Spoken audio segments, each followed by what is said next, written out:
வாழ்க வையகம், வாழ்க வளமுட. அருட்பேராற்றல் இரவும் பகலும் எல்லா நேரங்களிலும் எல்லா இடங்களிலும் எல்லா தொழில்களிலும் உறுதுணையாகவும் பாதுகாப்பாகவும் வழிநடத்துவதாகவும் அமையுமாக. எல்லாம் வல்ல தெய்வமது எங்கும் உள்ளது நீக்கமற. எல்லாம் வல்ல தெய்வமது எங்கும் உள்ளது நீக்கமற. சொல்லால் மட்டும் நம்பாதே, சுயமாய் சிந்தித்தே தெளிவாய். சொல்லால் மட்டும் நம்பாதே, சுயமாய் சிந்தித்தே தெளிவாய். வல்லாய் உடலில் இயக்கமவன், வாழ்வில் உயிரில் அறிவுமவன். கல்லார் கற்றார் செயல் விளைவாய், காணும் இன்ப துன்பமவன். அவனின் இயக்கம் அணுவாற்றல், அணுவின் கூட்டு பக்குவம் நீ. அவனின் இயக்கம் அணுவாற்றல், அணுவின் கூட்டு பக்குவம் நீ. அவனில் தானி உன்னிலவன், அவன் யார் நீ யார் பிரிவேது. அவனில் தானி உன்னிலவன், அவன் யார் நீ யார் பிரிவேது. அவனை மறந்தால் நீ சிறியோன், அவனை அறிந்தால் நீ பெரியோன். அவன் நீ ஒன்றாய் அறிந்த இடம், அறிவு முழுமை அது முக்தி. அவன் நீ ஒன்றாய் அறிந்த இடம், அறிவு முழுமை அது முக்தி. அறிவு முழுமை அது முக்தி. அறிவு முழுமை அது முக்தி. பஞ்சபூத நவகிரகம். வாழ்க வையகம், வாழ்க வையகம், வாழ்க வளமுடன். நாம் அமர்ந்துள்ள இடத்தை சுற்றிலும் நல்ல தெய்வீக ஆற்றலே நிறந்தின. நாம் அமர்ந்துள்ள இடத்தை சுற்றிலும் நல்ல தெய்வீக ஆற்றலே நிறந்தின. நாம் அமர்ந்துள்ள இடத்தை சுற்றிலும் நல்ல தெய்வீக ஆற்றலே நிறந்தின. அருட்பேராற்றல் உடலிலே உயிரிலே அலை அலையாக பாய்வதை உணர்கிறோம். அருட்பேராற்றல் உடலிலே உயிரிலே அலை அலையாக பாய்வதை உணர்கிறோம். அருட்பேராற்றல் உடலிலே உயிரிலே அலை அலையாக பாய்வதை உணர்கிறோம். அன்னைக்கு வணக்கம், தந்தைக்கு வணக்கம், ஆசானுக்கு வணக்கம். தவம் தொடங்குகிறோம். பஞ்சபூத நவகிரகம். பஞ்சபூதங்கள்ல பிருத்திவி, அப்பு, தேய், வாயு, ஆகாசம் என்று சொல்றார்கள். நிலம், நீர், நெருப்பு, காற்று, விண். இவற்றில ஐந்தாவது தத்துவமாகிய மண், நிலம், அதையே நாம் இப்பொழுது தவத்துக்கு எடுத்துக்கொள்வோம். நிலத்துக்கு அறிகுறியாக இந்த உலக உருண்டையே நாம் நினைவுபடுத்திக் கொள்வோம். இந்த உலக உருண்டை மிகப்பெரியது, 25,000 மைல் சுற்றளவு உடையது. மண்ணு, லோகங்கள், ரசாயனங்கள் இவற்றால் ஆனது. தன்னைத்தானே விரைவாக 1000 மைல் வேகத்துல மணிக்கு தன்னைத்தானே சுற்றிக் கொண்டிருப்பது. சூரியனை ஒரு நாள் ஒன்றுக்கு 16 லட்சம் மைல் சுற்றி வரக்கூடிய இத்தகைய வியத்தகு போல் இந்த நிலம் உலகம். அதனுடைய மேன்மையை மனவிரிவு கொண்டு மதித்து போற்றுவோம். அதனோடு ஒன்றி கலந்து உயிர் தொடர்பு பெறுவோம். இந்த பிரபஞ்ச பரிணாமத்துல இந்த நில உலகின் உற்பத்தி ரகசியத்தை உணர்ந்து கொள்வோம். இந்த நில உலகம் என்ற மண்ணாலும் மண்ணிலிருந்தும் இரவும் பகலும் எல்லா இடங்களிலும் எல்லா தொழில்களிலும் காப்பு பெறுவோம். மண்ணை பயனுள்ள முறையில வாழ்க்கையில பயன்படுத்திக் கொள்ளத்தக்க விஞ்ஞானத்தை வளர்த்துக் கொள்வோம். மண் என்ற நிலம் மீது, நில உருண்டை மீது மனம் செலுத்தி தவம் இயக்குவோம்.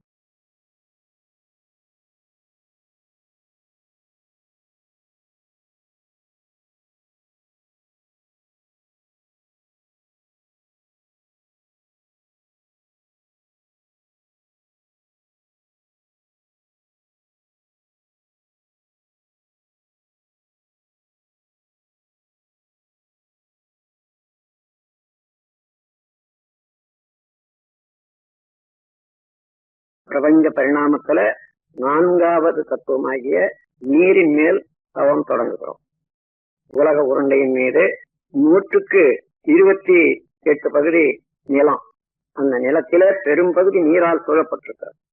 நீரின் இருப்பை மேகங்கள்ல, தாவரங்கள்ல, உயிரினங்கள்ல நாம் உணர முடிகிறது. நீர் அவ்வளவு உயிர் வாழ்க்கைக்கு அவசியம் என்று தெரிந்து கொள்வோம். நீரின் பெருமையை நினைந்து மனவிரிவு கொண்டு மதித்து போற்றுகிறோம். நீரோடு ஒன்றி கலந்து உயிர் கலப்பு பெறுகிறோம். பிரபஞ்ச பரிணாமத்துல நீரின் உற்பத்தி ரகசியத்தை உணர்ந்து கொள்வோம். நீராலும் நீரிலிருந்தும் இரவும் பகலும் எல்லா தொழில்களிலும் எல்லா இடங்களிலும் காப்பு பெறுவோம். நீரை பயனுள்ள முறையிலே உபயோகித்துக் கொள்ளக்கூடிய விஞ்ஞானத்தை வளர்த்துக் கொள்வோம். நீரின் மேல் மனம் செலுத்தி தவம் இயற்றுவோம்.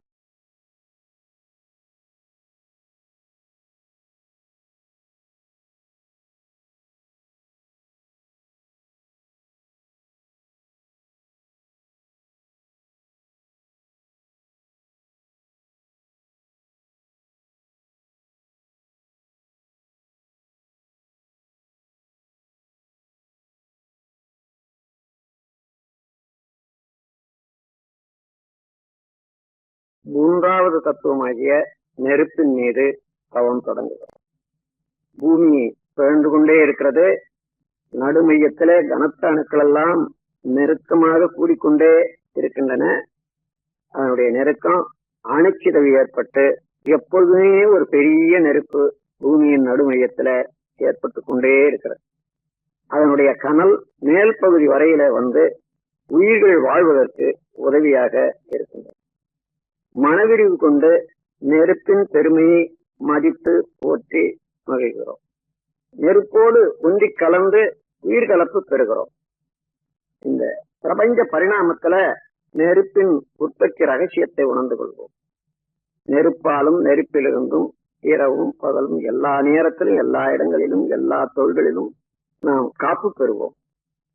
நெருப்பை பயனுள்ள முறையிலே உபயோகித்துக் கொள்ளக்கூடிய கலையை வளர்த்துக் கொள்வோம். நெருப்பின் மீது மனம் செலுத்தி தவம் இயற்றுகிறோம்.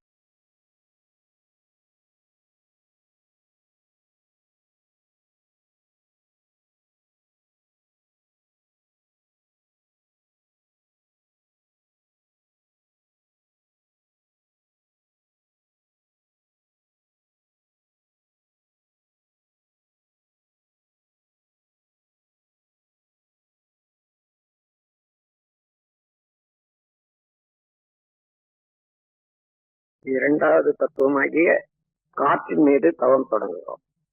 இந்த நில உலகத்தின் மீது 10 மைல் வரையில அடர்த்தியாகவும் இன்னும் கொஞ்ச தூரம் லேசாகவும் காற்று கவசம் போல இருந்து இயங்கிக் கொண்டிருக்கிறது. காற்றுதான் எல்லா உயிர்களுக்கும் ஆக்கமும் ஊக்கமும் அளித்துக் கொண்டிருக்கின்றது. மனவிரிவு கொண்டு காற்றின் பெருமையை மதித்து போற்றுகிறோம்.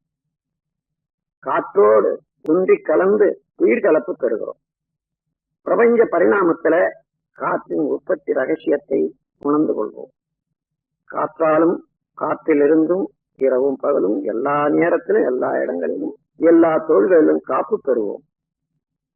காற்றை பயனுள்ள முறையில உபயோகித்துக் கொள்ளக்கூடிய விஞ்ஞானத்தை வளர்த்துக் கொள்வோம்.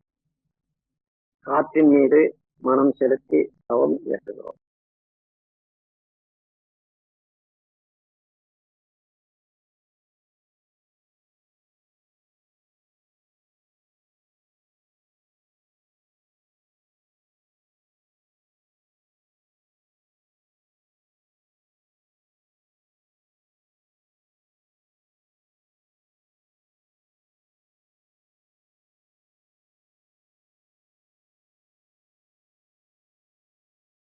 முதல் தத்துவமாகிய விண்ணின் மீது தவம் தொடங்குது.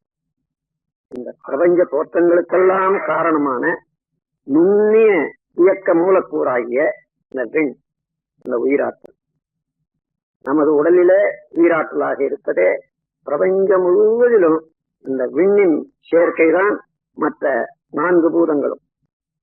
விண்ணின் பெருமையை உணர்ந்து மதித்து போற்றுகிறோம். விண்ணோடு ஒன்றி கலந்து உயிர்கலப்பு பெறுகிறோம்.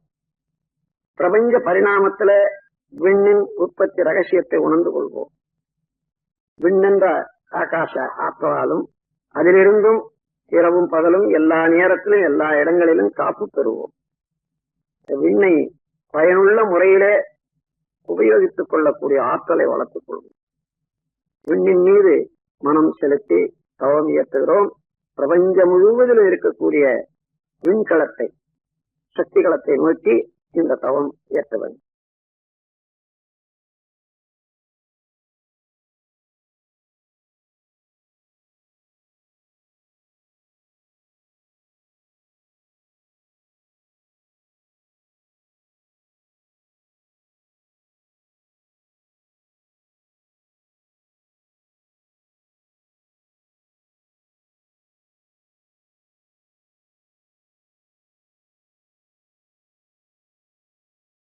இந்த பின் நிறைந்த சக்தி களமாகிய இந்த ஆகாசத்துல, மகா ஆகாசத்துல பல கோடி நட்சத்திரங்களை பார்க்கிறோம்.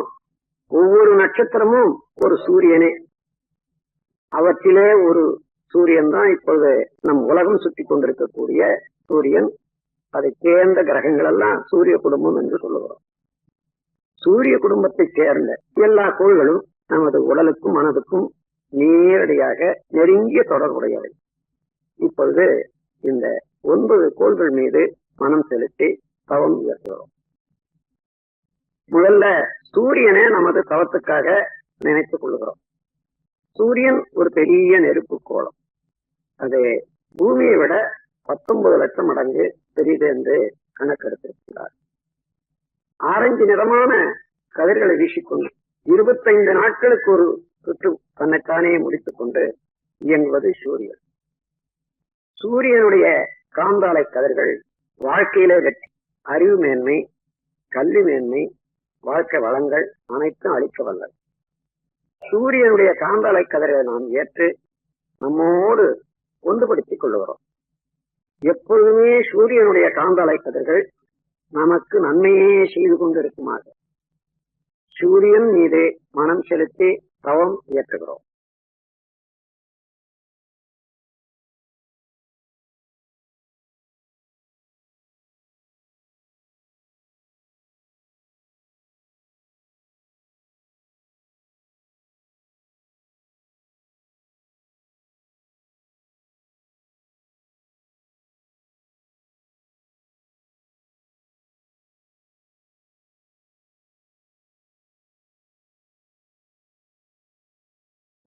புதன் என்ற கோள் மீது தவம் தொடங்குகிறோம்.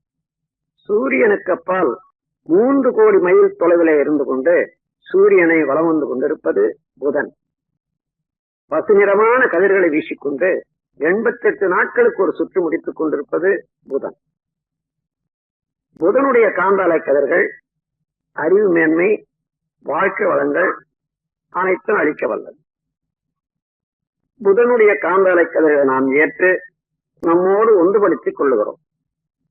எப்பொழுதுமே புதனுடைய காந்தாலை கதிர்கள் நமக்கு நன்மையே செய்து கொண்டிருக்குமாறு புதன் என்ற கோள் மீது மனம் செலுத்தி தவம் ஏற்றுகிறோம்.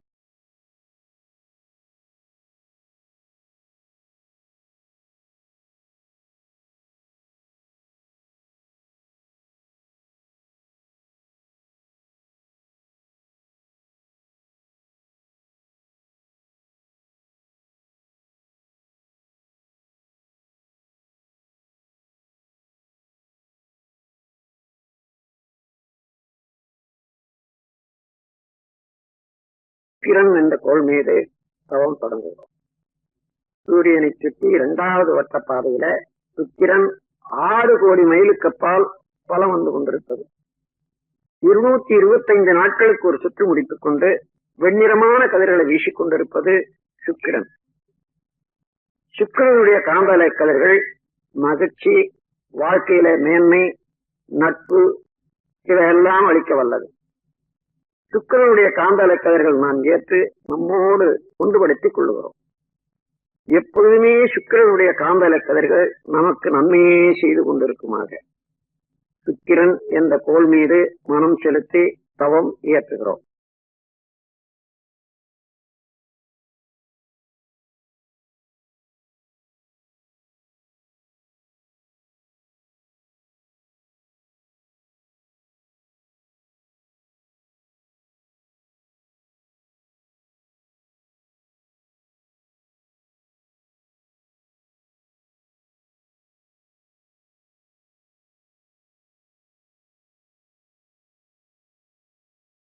இப்பொழுது சந்திரன் என்ற கோள் மீது தவம் தொடங்குகிறோம். சூரியனில் இருந்து 3வது வட்ட பாதையில சுழன்று கொண்டிருப்பது, வலம் வந்து கொண்டிருப்பது நில உலகம். 9 கோடி மைலுக்கு அப்பால் அந்த நில உலகத்தை வலம் வந்து கொண்டிருப்பது சந்திரன் 2,30,30 மைலுக்கு அப்பால். 29 நாட்களுக்கு ஒரு சுற்று முடித்துக் கொண்டு வெண்ணிறமான கதிர்களை வீசிக் கொண்டிருப்பது சந்திரன்.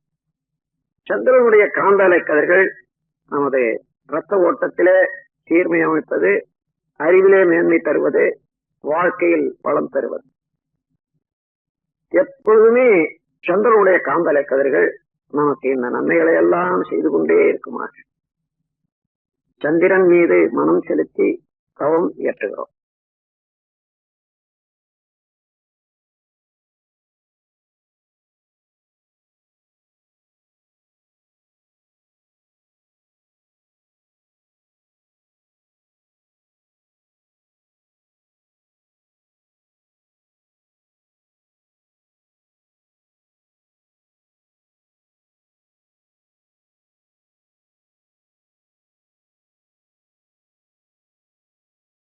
செவ்வாய் என்ற ஆற்றல் மிக்க கோள் மீது தவம் தொடங்குகிறோம்.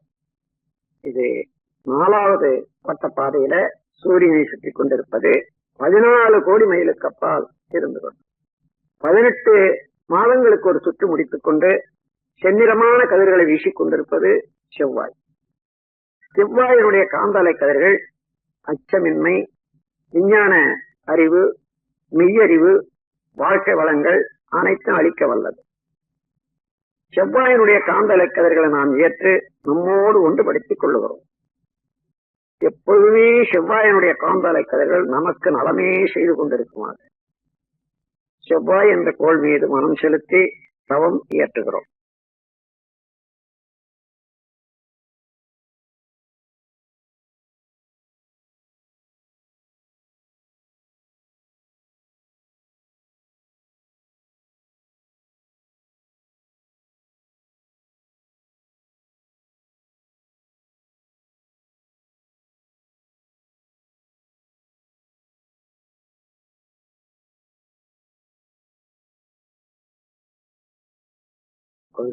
குரு என்ற ஆற்றல் மிக்க பெருங்கோள் மீது தவம் தொடங்குகிறோம்.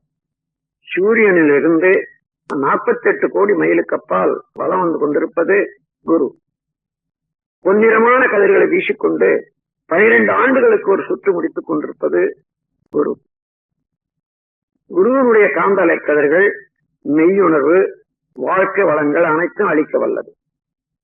குருவினுடைய காந்தலை கதிர்களை நாம் ஏற்று நம்மோடு ஒன்றுபடுத்திக் கொள்ளுகிறோம்.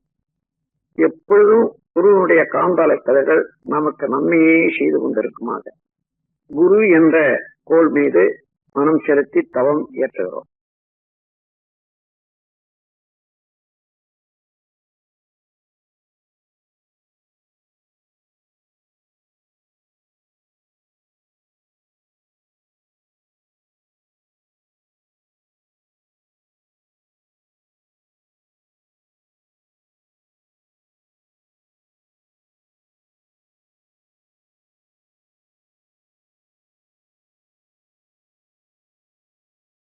சனி என்ற ஆற்றல்மிக்க கோள் மீது தவம் தொடங்குகிறோம்.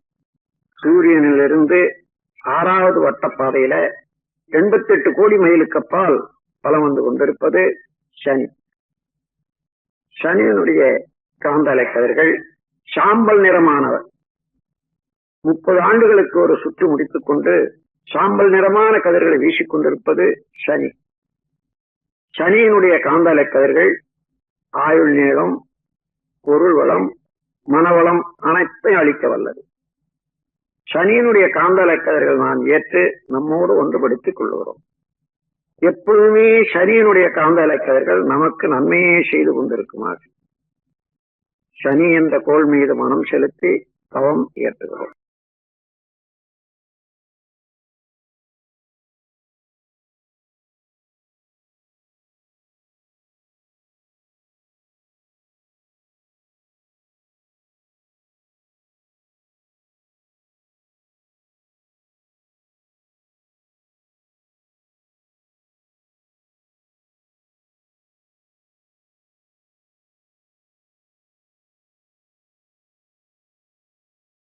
ராகு கேது என்னும் ஆற்றல் மிக்க காந்தாலை பாதைகள் மீது தவம் தொடங்குகிறோம்.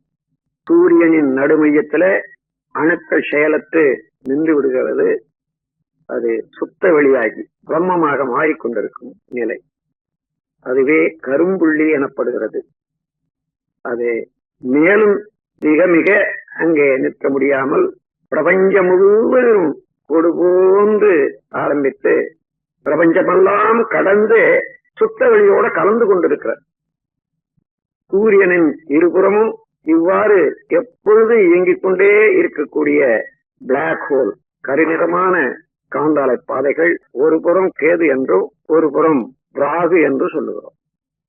ராகு கேது இரண்டுமே கருநிறமான அலைகளை வீசிக்கொண்டு இருப்பவை. ராகு கேது காந்தாலைகள் மெய்விளக்கம், வாழ்க்கை வளங்கள், உடல் நலம் அனைத்தும் அளிக்க வல்லவை. ராகு கேது காந்தாலைகளில் இருந்து நாம் ஆற்றலை பெற்று ஒன்றுபடுத்திக் கொள்ளுகிறோம். எப்பொழுதுமே ராகு கேது ஆற்றல்கள் நமக்கு நன்மையே செய்து கொண்டிருக்குமாக ராகு கேது என்னும் காந்தாலை பாதைகள் மீது மனம் செலுத்தி தவம் இயற்றுகிறோம்.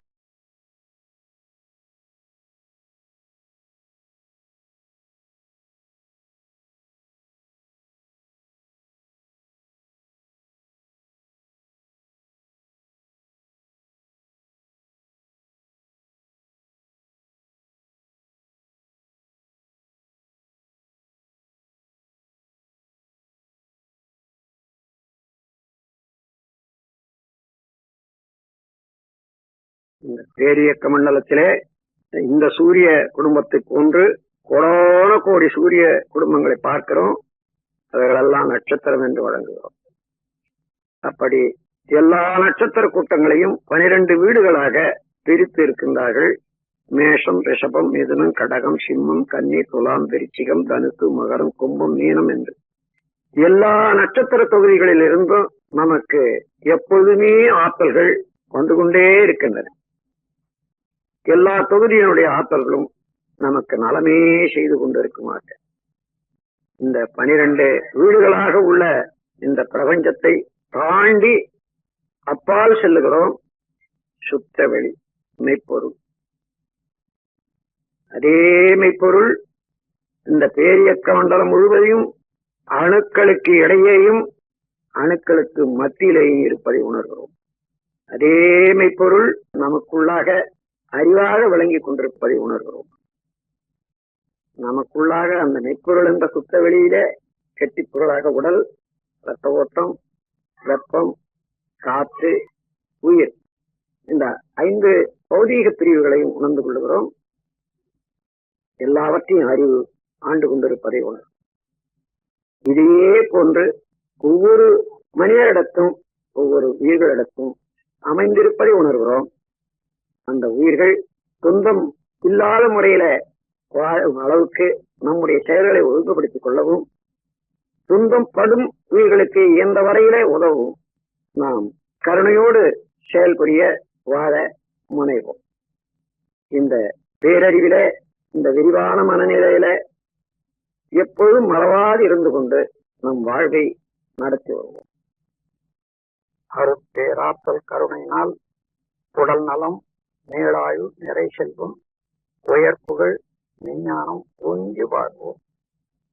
அருட்பேராற்றல் கருணையினால் உடல் நலம், நீளாயு, நிறை செல்வம், உயர் புகழ், மெஞ்ஞானம் ஓங்கி வாழ்வோம்.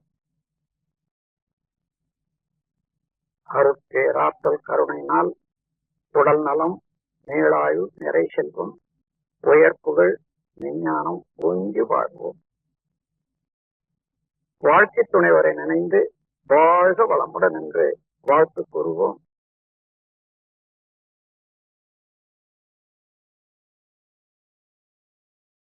பெற்ற மக்கள் செல்வங்களை ஒவ்வொருவராக நினைந்து வாழ்க வளமுடன் வாழ்முடன் என்று வாழ்த்து கூறுவோம்.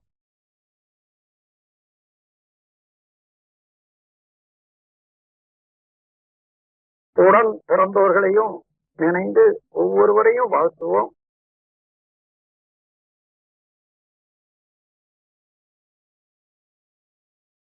நெருங்கிய நண்பர்களை வாழ்த்துவோம்.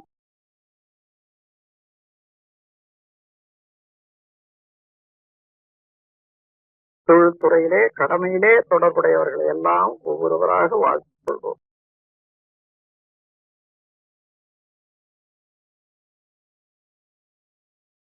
தெரிந்தோ தெரியாமலோ இன்னல் புரிவோர்களுக்கும் எதிரிகளாக நினைப்போருக்கும் வாழ்த்து கூறுவோம்.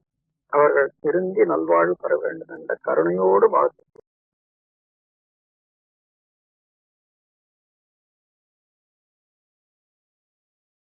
வாழ்க வையகம், வாழ்க வையகம், வாழ்க வளமுடன். உலகில் உள்ள பொறுப்புடைய தலைவரெல்லாம் உயிரறிவை உள்ளுணர்வாய் பெறுதல் வேண்டும். உலகனைத்து நாடுகளின் எல்லை காக்க ஓருலக கூட்டாட்சி வலுவாய் வேண்டும். உலகில் போர் பகை அச்சமின்றி மக்கள் உழைத்துண்டு வளங்காத்து வாழ வேண்டும். உலகெங்கும் மனித குலம் அமைதி என்னும் ஒரு வற்றாத நன்னெறி பெற்றுய வேண்டும். வாழ்க வையகம், வாழ்க வையகம், வாழ்க வளம். ஏரி குளம் கிணறு ஆறு எல்லாம் நிரம்பி வழிய மாறி அளவாய் பொழிக மக்கள் வளமாய் வாழ். ஏரி குளம் கிணறு ஆறு எல்லாம் நிரம்பி வழிக மாறி அளவாய் பொழிக மக்கள் வளமாய் வாழ். ஏரி குளம் கிணறு ஆறு எல்லாம் நிரம்பி வழிக மாறி அளவாய் பொழிக மக்கள் வளமாய் வாழ். வாழ்க வையகம், வாழ்க வையகம், வாழ்க வளமுடன். ஓம் சாந்தி சாந்தி சாந்தி. வாழ்க வளமுடன். உலக சமுதாய சேவா சங்கம் நிகழ்த்தும் ஆன்மீக உலக சாதனை தவம். நாள் மார்ச் 28ஆம் தேதி மாலை 6 மணிக்கு, ஞாயிற்றுக்கிழமை, பௌர்ணமி தினம். இந்த தினத்திலே, இந்த உலக சாதனை தவத்திலே அன்பர்கள் பெருவாரியாக குடும்பத்தோடு கலந்து கொண்டு மற்றும் நண்பர்களையும் அழைத்து அத்தனை பேரும் அதிலே ஈடுபட்டு நாம் 1,00,000க்கும் அதிகமான அன்பர்கள் இது கலந்து இந்த சாதனையை நிகழ்த்தி தவத்தினுடைய சிறப்பையும் மேன்மையும் உலகுக்கு அறிவிப்போம் என்று கூறி, நீங்கள் அனைவரும் அவசியம் ஸ்கை யோகா டிவி யூடியூப் சேனலை சப்ஸ்கிரைப் செய்து பெருவாரியாக பங்கேற்று எல்லோருக்கும் இந்த தவத்தை உணர்த்துகின்ற வகையிலே அன்போடு கேட்டுக்கொள்கின்றோம். வாழ்க வளமுடன். வாழ்க வையகம், வாழ்க வையகம், வாழ்க வளமுடன். குரு வாழ்க, குருவே துணை. அன்பார்ந்த மெய்யன்பர்களே, சான்றோர் பெருமக்களே, ஸ்கை யோகா டிவி இணைப்பின் மூலமாக இணைந்துள்ள அனைத்து அன்பர்களுக்கும் இனிமையான மாலை வணக்கங்களும் வாழ்க வளமுடன் என வாழ்த்தினை தெரிவித்துக் கொள்கின்றோம். மாலை சிறப்புரை துவங்குகின்றோம். இன்றைய மகரிஷி அவர்களுடைய கவிதை ஞான களஞ்சியத்தில் தற்சோதனை என்ற தலைப்பில் 1972ஆம் ஆண்டு 1613வது பாடல்.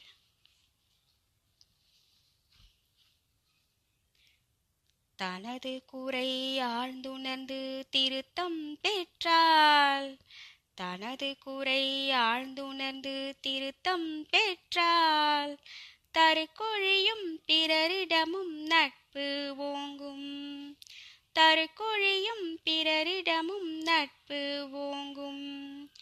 மனது ஒரு தூய நிலையை நாடி செல்லும், மனது ஒரு தூய நிலையை நாடி செல்லும். மற்றவரும் இதன் விளைவாய் நலம் காண்பார்கள். மற்றவரும் இதன் விளைவாய் நலம் காண்பார்கள். எனது நான் எனும் இரண்டு சொற்களுக்கும், எனது நான் எனும் இரண்டு சொற்களுக்கும் ஏற்புடைய கருத்துணரும் தகைமை கிட்டும். ஏற்புடைய கருத்துணரும் தகைமை கிட்டும். உனது சொல் செயல் என்ன குறைகள் போக்க, உனது சொல் செயல் என்ன குறைகள் போக்க உயர்ந்த தற்சோதனை பழகி கொள்க. உயர்ந்த தற்சோதனை பழகி கொள்க. உயர்ந்த தற்சோதனை பழகி கொள்க. வாழ்க வளமுடன்.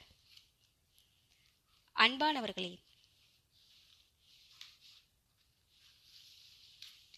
எவர் ஒருவர் தனது குறைகளை ஆழ்ந்துணர்ந்து தன்னைத்தானே திருத்திக் கொள்கின்றானோ அவனிடம் தன்முனைப்பு என்பது ஒழிந்துவிடும்.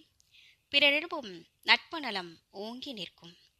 மனதானது ஒரு தூய்மையான நிலையை நாடி செல்லும். இதனால் மற்றவரும் இதன் விளைவாய் நலமே காண்பார்கள். மேலும் எனது என்ற பொருட்பற்றும் நான் என்ற அதிகாரப்பற்றும் நீங்கி எண்ணம் சொல் செயல்முறைகளை நாம் திருத்தம் செய்து கொண்டால் உயர்ந்த தற்சோதனை நாம் பழகிக் கொள்வோமாக என்று மகரிஷி கவியின் மூலமாக நமக்கு விளக்கம் அளிக்கின்றார்கள். அந்த வகையிலே இந்த பாடலுக்கு விளக்கமாய் தனது குறை ஆழ்ந்துணர்ந்து என்ற தலைப்பில் நமக்கு நல்ல பல விளக்கங்களை அளிப்பதற்காக மதிப்பிற்கும் மரியாதைக்கும் உரிய பேராசிரியர் அருள்நிதி மதன் ஐயா அவர்கள் திருப்பூரிலிருந்து நம்மிடம் sky yoga TV YouTube channel மூலம் இணைந்துள்ளார்கள். ஐயா அவர்களை பற்றிய ஒரு சிறிய குறிப்புகள். மதிப்பிற்கும் மரியாதைக்கும் உரிய பேராசிரியர் அருள்நிதி மதன்குமார் ஐயா அவர்கள் கடந்த 15 ஆண்டுகளுக்கும் மேலாக தன்னை உலக சமுதாய சேவா சங்கத்தில் தன்னை இணைத்துக் கொண்டு மனவளக்கலை தொண்டினை திருப்பூரிலிருந்து சிறப்பாக சேவையாற்றி வருகின்றார்கள். குறிப்பாக சுமார் 10 ஆண்டுகளாக முழுநேர பயிற்சியாளராக மனவளக்கலை பயிற்சியை திருப்பூர் பகுதியில் தொண்டாற்றி வருகின்றார்கள். திருப்பூரில் அறக்கட்டளை மற்றும் திருப்பூர் மண்டலத்தில் 3 ஆண்டுகள் எக்ஸிகியூட்டிவ் ஆபீசராக பணியாற்றி இருக்கின்றார்கள். மேலும் திருப்பூர் சாமண்டிபுரம் அறக்கட்டளையில் அட்மினிஸ்ட்ரேட்டிவ் ஆபீசராக தொண்டு செய்து வருகின்றார்கள். நமது விஷன் கல்வியில் டிப்ளமோ, BA, MA, தற்போது இறுதி ஆண்டு முனைவர் பட்டத்திற்கு ஆராய்ச்சி செய்து வருகின்றார்கள். மதிப்பிற்கும் மரியாதைக்கும் உரிய நமது முன்னாள் குடியரசுத் தலைவர் டாக்டர் APJ அப்துல் கலாம் ஐயா அவர்களிடம் விருது மற்றும் சான்றிதழ் பெற்ற பெருமைக்குரியவர். பட்டிமன்றம் மற்றும் கருத்தரங்குகளில் தன்னம்பிக்கை பேச்சாற்றலோடு கருத்துக்களை முன்வைப்பதில் வல்லவராகவும் இருந்து வருகின்றார்கள். மேலும் பட்டிமன்றங்களில் சிறந்த பேச்சாளராகவும் நடுவராகவும் இருந்து சிறந்த கருத்துக்களை நகைச்சுவை உணர்வோடு வெளிப்படுத்துபவர். இத்தகைய சிறப்புகளை பெற்ற ஐயா அவர்களை உங்களின் சார்பிலே வணங்கி வாழ்க வளமுடன் என வாழ்த்தி தனது குறை ஆழ்ந்துணர்ந்து என்ற தலைப்பிலே நமக்கு நல்ல பல விளக்கங்களை அளிக்க வேண்டுமாய் அன்போடு கேட்டுக்கொள்கின்றோம். வாழ்க வளமுடன் ஐயா, வாழ்க வளமுடன்.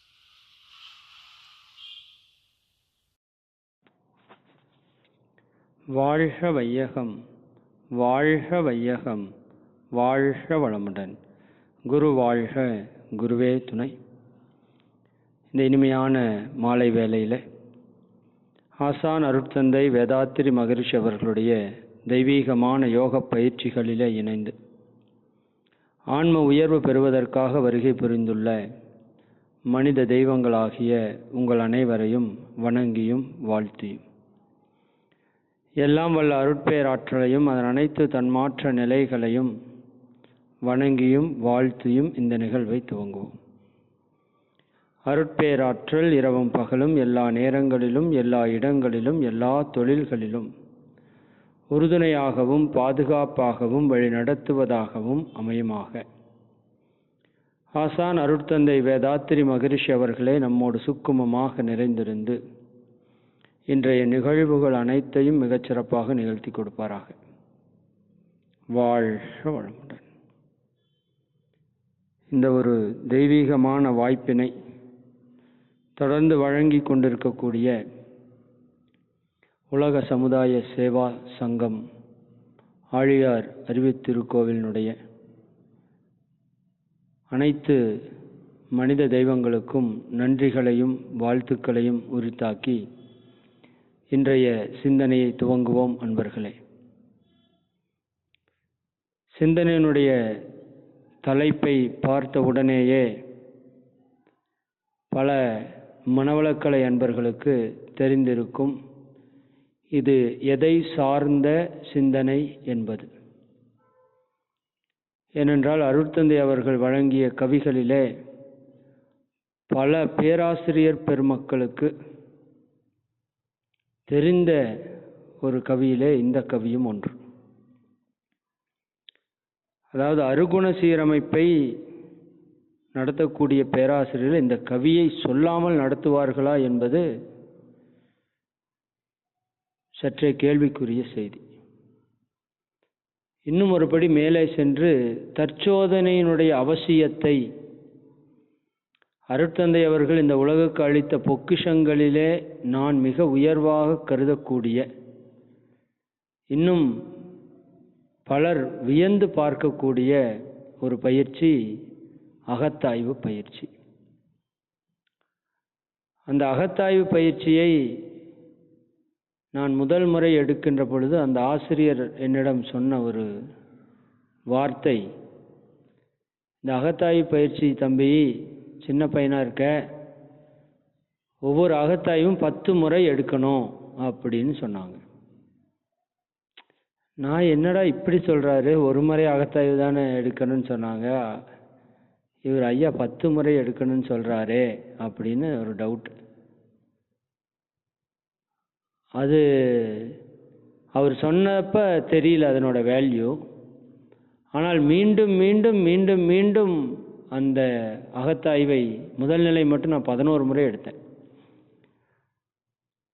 2ஆம் முறை 3ஆம் முறை 4ஆம் முறையுமே எத்தனை முறை எடுத்தேனே தெரியல. எப்போ மன்றத்தில் நடந்தாலும் போனோம். அதே போல் எங்கே எந்த உரை நடந்தாலும் போய் கேட்டுகிட்டே இருக்கிற மாதிரியான ஒரு சூழல் இயற்கை அமைத்து கொடுத்தது மிகப்பெரிய விஷயம். அப்போது அந்த அகத்தாய்வு பயிற்சிகளை ஏன் மகரிஷி அவர்கள் மீண்டும் மீண்டும் எடுக்கணும்னு சொன்னாங்க? இன்றைக்கி நம்ம ஒரு முறை அகத்தாய்வு எடுத்துட்டாலே, அல்லது ஒரு முறை சான்றிதழ் கல்வி படித்து விட்டாலே, ஒரு முறை விஷன் கல்வி படித்து விட்டாலே, ஒரு முறை பிரம்மஞானம் எடுத்து விட்டாலே, எனக்கு தெரிஞ்சு பிரம்மஞானமே நான் 3 தடவை போனேன். எனக்கு தெரிஞ்ச நிறைய பேர் மீண்டும் மீண்டும் பிரம்மஞான வகுப்புகளுக்கு செல்வதையும் நான் பார்த்துருக்கிறேன்.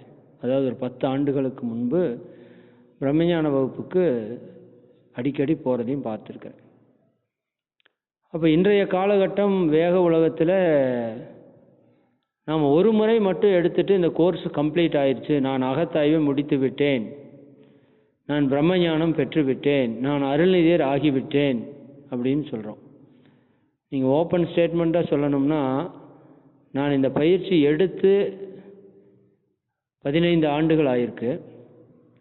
15 ஆண்டுகளாக எனக்கு தெரிஞ்சு ஒரு 100லிருந்து 120 காயகல்பம் நான் அட்டன் பண்ணியிருப்பேன். எடுத்தது நான் சொல்ல வரலைங்க, அட்டன் பண்ணியிருப்பேன்.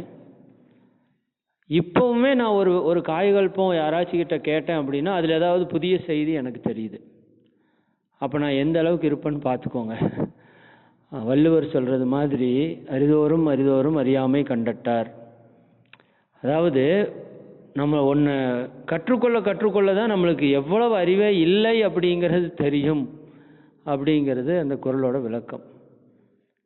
இன்னும் இவ்வளவு இருக்கா, அவ்வளவு அறிவு பொக்கிஷத்தை நம் முன்னோர்கள் நம்மகிட்ட கொடுத்துருக்காங்க. அது அருட்தந்தை அவர்கள் வாரி வழங்கியது கொஞ்சம் நஞ்சம் அல்ல. அந்த அளவிற்கு திரும்ப திரும்ப அதே காயகல்பம் தான். ஃபஸ்ட்டு தடவை எடுத்த அந்த 3 மணி நேரம் காயகல்பத்தை தான் இன்றும் ஆசிரியர்கள் எடுக்கிறார்கள். ஆனால் அது நம்முடைய அறிவு நிலைக்கு ஏற்ப, நம்மளுடைய தரத்திற்கு ஏற்ப, அறிவாட்சி தரத்திற்கு ஏற்ப அதனுடைய விளக்கம் மாற்றம் பெற்று தெரிகிறது. சரி, நான் இது இது இது நிறைவு பண்ணிட்டு சப்ஜெக்டுக்குள்ளே வந்துடுவோம். நான் என்ன சொல்ல வர்றோம் அப்படின்னா, மகரிஷி அவர்கள் சொன்னதே தான். இந்த அகத்தாய்வு பயிற்சிகள் ஒரு முறை எடுத்து சான்றிதழ் பெறுவதற்காக அல்ல, அதை கடைப்பிடிப்பது வரைக்கும் நாம் அகத்தாய்வு பயிற்சி எடுக்கணும். அகத்தாய்வு பயிற்சி எடுக்கணும். ஆர்வத்தில் ஒரு முறை எடுப்பது என்பது வேறு. உணர்தலுக்காக மீண்டும் மீண்டும் எடுப்பது என்பதுதான் உயர்வை கொடுக்கும். ஏன்னா எந்த அளவுக்கு அந்த பயிற்சியினுடைய மேன்மையை நாம் தெரிந்து கொள்கிறோமோ, உணர்ந்து கொள்கிறோமோ, அந்த அளவிற்குத்தான் அதை செய்வதற்கான வாய்ப்பை, வசதியை ஏற்கி கொடுக்கும். அதற்கு நாம் கொஞ்சம் முயற்சி செய்யணும். இப்போ நம்ம மனது ஒரு தூய நிலைக்கு செல்லணும். இதுதான் நம்ம வாழ்க்கையினுடைய லட்சியம். அது வினைப்பதிவை கழிப்பதுன்னு சொன்னாலும் சரி, கருமையத்தை தூய்மை பண்ணுவதுன்னு சொன்னாலும் சரி, இறைவனை உணர்தல்னு சொன்னாலும் சரி, மனம் தூய்மை தான் எல்லாத்திற்கும் அடிப்படை. மனம் தூய்மையானால்தான் வினை தூய்மையாகும், வினை தூய்மையானால்தான் நம் நோக்கம் நிறைவேறும். இப்போ மனதை தூய்மைப்படுத்தணும் அப்படிங்கிறது தான் வள்ளுவத்தில் சொன்னது போல, மனத்துக்கண் மாசிலனாதல் அனைத்து அரண் ஆகுல நீலப்பெற. அப்போ ஒரு மனிதனுடைய மிகப்பெரிய அரண், பாதுகாப்பு அப்படின்னா எதுன்னு கேட்டால் மனத்துக்கண் மாசு. ஏன்னா மனத்துக்கண் மாசு இல்லாத ஒருவருக்கு துன்பம் வருவதற்கு வாய்ப்பில்லை, இது நிச்சயம். வினை இல்லாமல் விளைவு வராது இல்லைங்களா? அப்போ மனத்துக்கண் மாசிலன் ஆவதற்கு மகரிஷி என்ன சொல்கிறாங்கங்கிறது தான் இந்த கவி நமக்கு எடுத்துரைக்கிறது.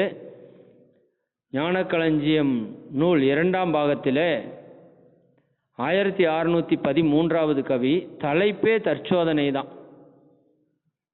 தற்சோதனை தான் கொடுக்கலான்னு பார்த்தோம். சரி, தற்சோதனை தானே பேச போகிறாங்கன்னு சொல்லிடுவாங்களோ என்னவன்ட்டு தான் தனது குறை ஆழ்ந்துணர்ந்து அப்படின்னு போட்டோம். அதில் மகரிஷி என்ன சொல்கிறாருன்னா, தனது குறை ஆழ்ந்துணர்ந்து திருத்தம் பெற்றால் தருக்கொழியும் பிறரிடமும் நட்பு ஓங்கும். Very very important. இந்த 2 லைனுக்குள்ளே எல்லாமே முடிஞ்சுதுங்க. அதாவது தருக்குன்னா உங்களுக்கு தெரியும், ஆணவம். தருக்குன்னா ஆணவம். அந்த ஆணவம் ஒழியணும் அப்படின்னா நாம் என்ன பண்ணியே ஆகணும்? தனது குறை ஆழ்ந்து உணர்ந்து, நல்லா புரிஞ்சுக்கோங்க, இதுதான் வெரி இம்பார்ட்டன்ட். ஆழ்ந்து உணர்ந்து, எதை? என்னுடைய குறைகளை நான் ஆழ்ந்து உணர்ந்து திருத்தம் பெற்றால் ஒழிய நான் என்னிடம் இருக்கின்ற தருக்கை ஒழிக்க முடியாது. இது ஃபுல் ஸ்டாப். நீங்கள் எத்தனை ஆயிரம் ஆண்டுகள் வேணாலும் பயிற்சி செய்யலாம். ஆனால் தன்னுடைய குறைகளை உணராமல் அதில் திருத்தம் பெறுவதற்கான வழிவகுத்து அதை நடைமுறைப்படுத்தாமல் நம்மிடம் இருக்கக்கூடிய ஆணவம் ஒழியும் என்றோ, அந்த ஆணவத்தினுடைய வெளிப்பாடாக இருக்கக்கூடிய தான், தனது, அதனுடைய பிள்ளைகளாக இருக்கக்கூடிய பேராசை, சினம், கடும்பற்று, முறையற்ற பாலுணர்வு, உயர்தாழ் மனப்பான்மை, வஞ்சம், அவர்களுடைய பேர குழந்தைகளாக இருக்கக்கூடிய பொய், கொலை, கொள்ளை, களவு, சூது, கற்பழிப்பு என்று சொல்லக்கூடிய பஞ்சமகா பாதகங்கள், இவற்றிலிருந்து நாமோ இந்த மனித குலமோ விடுபடுவதற்கு வாய்ப்பே இல்லை. திருடனாய் பார்த்து திருந்தாவிட்டால் திருட்டை ஒழிக்க முடியாது என்பது போல, நாமாக சிந்தித்து நம்முள் மாற்றத்தை ஏற்படுத்தாவிட்டால் நிச்சயமாக ஆன்ம உயர்வுக்கு வாய்ப்பில்லை. அருட்தந்தை அவர்கள் பல இடங்களிலே அருகுண சீரமைப்பினுடைய முக்கியத்துவத்தை, அடிப்படை பயிற்சியிலிருந்து பிரம்மஞானம் வரை அந்த பயிற்சியை மீண்டும் மீண்டும் நம்மிடம் சொல்கிறார். எவ்வளவோ யோக பயிற்சிகள் செய்தவர்களோட தோற்று போன இடம்.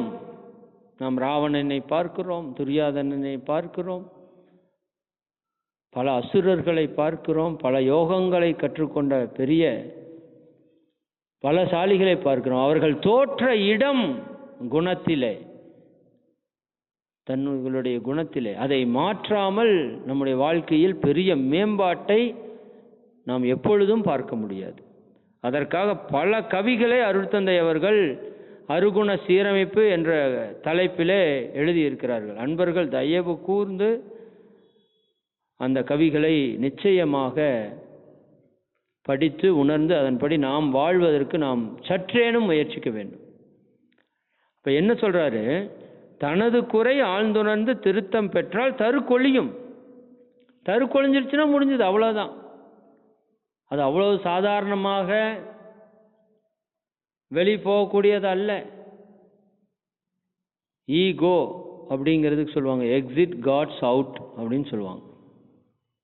கடவுள் அங்கே இருக்க மாட்டார், கடவுள் வெளியே போயிடுவார். ஈகோனா தான் என்றாலே அங்கு இறை இல்லை அப்படிங்கிறது பொருள். இவ்வளோதான். எல்லாவற்றையும் நிகழ்த்துவது இறை. நல்லா புரிந்து கொள்ளணும். நம்ம இதை நாம் வாய்களிலே சொல்கிறோம், சொற்களிலே சொல்கிறோம், ஆனால் நம்முடைய விழிப்பிலே அது இருக்கிறதா அப்படிங்கிறத முதல் நாம் செக் பண்ணணும். சரி, இந்த மாதிரி தன்னுடைய குறைகள் நான் சென்ற சில உரைகளிலே சொல்லியிருக்கிறதுக்கு வாய்ப்பு இருக்குது. நம்முடைய குறைகளை எண்ணத்தில் உள்ள குறைகள், சொற்களிலே உள்ள குறைகள், செயல்களிலே உள்ள குறைகள் என்று 3 வகையாக நாம் பிரித்து கொள்ளலாம். 3 வகையாக பிரித்து கொள்ளலாம். அது ஒவ்வொன்றிலுமே நம்முடைய குறைபாடுகளை நாம் அமர்ந்து தியானித்து மன அமைதியிலே சிந்திக்க வேண்டும். என்னுடைய செயல்களிலே எந்தெந்த இடத்திலே நான் தவறுகளை செய்கிறேன்? ஒரு கோபப்படுதலாக இருக்கிறதா, ஒரு கவலைப்படுதலாக இருக்கிறதா, ஒரு நேர மேலாண்மை இன்மையாக இருக்கிறதா, பிறருக்கு மதிப்பு கொடுக்காததாக இருக்கிறதா, பணிவின்மையாக இருக்கிறதா, தற்பெருமை நான் பேசிக்கொண்டிருப்பவனாக இருக்கின்றேனா,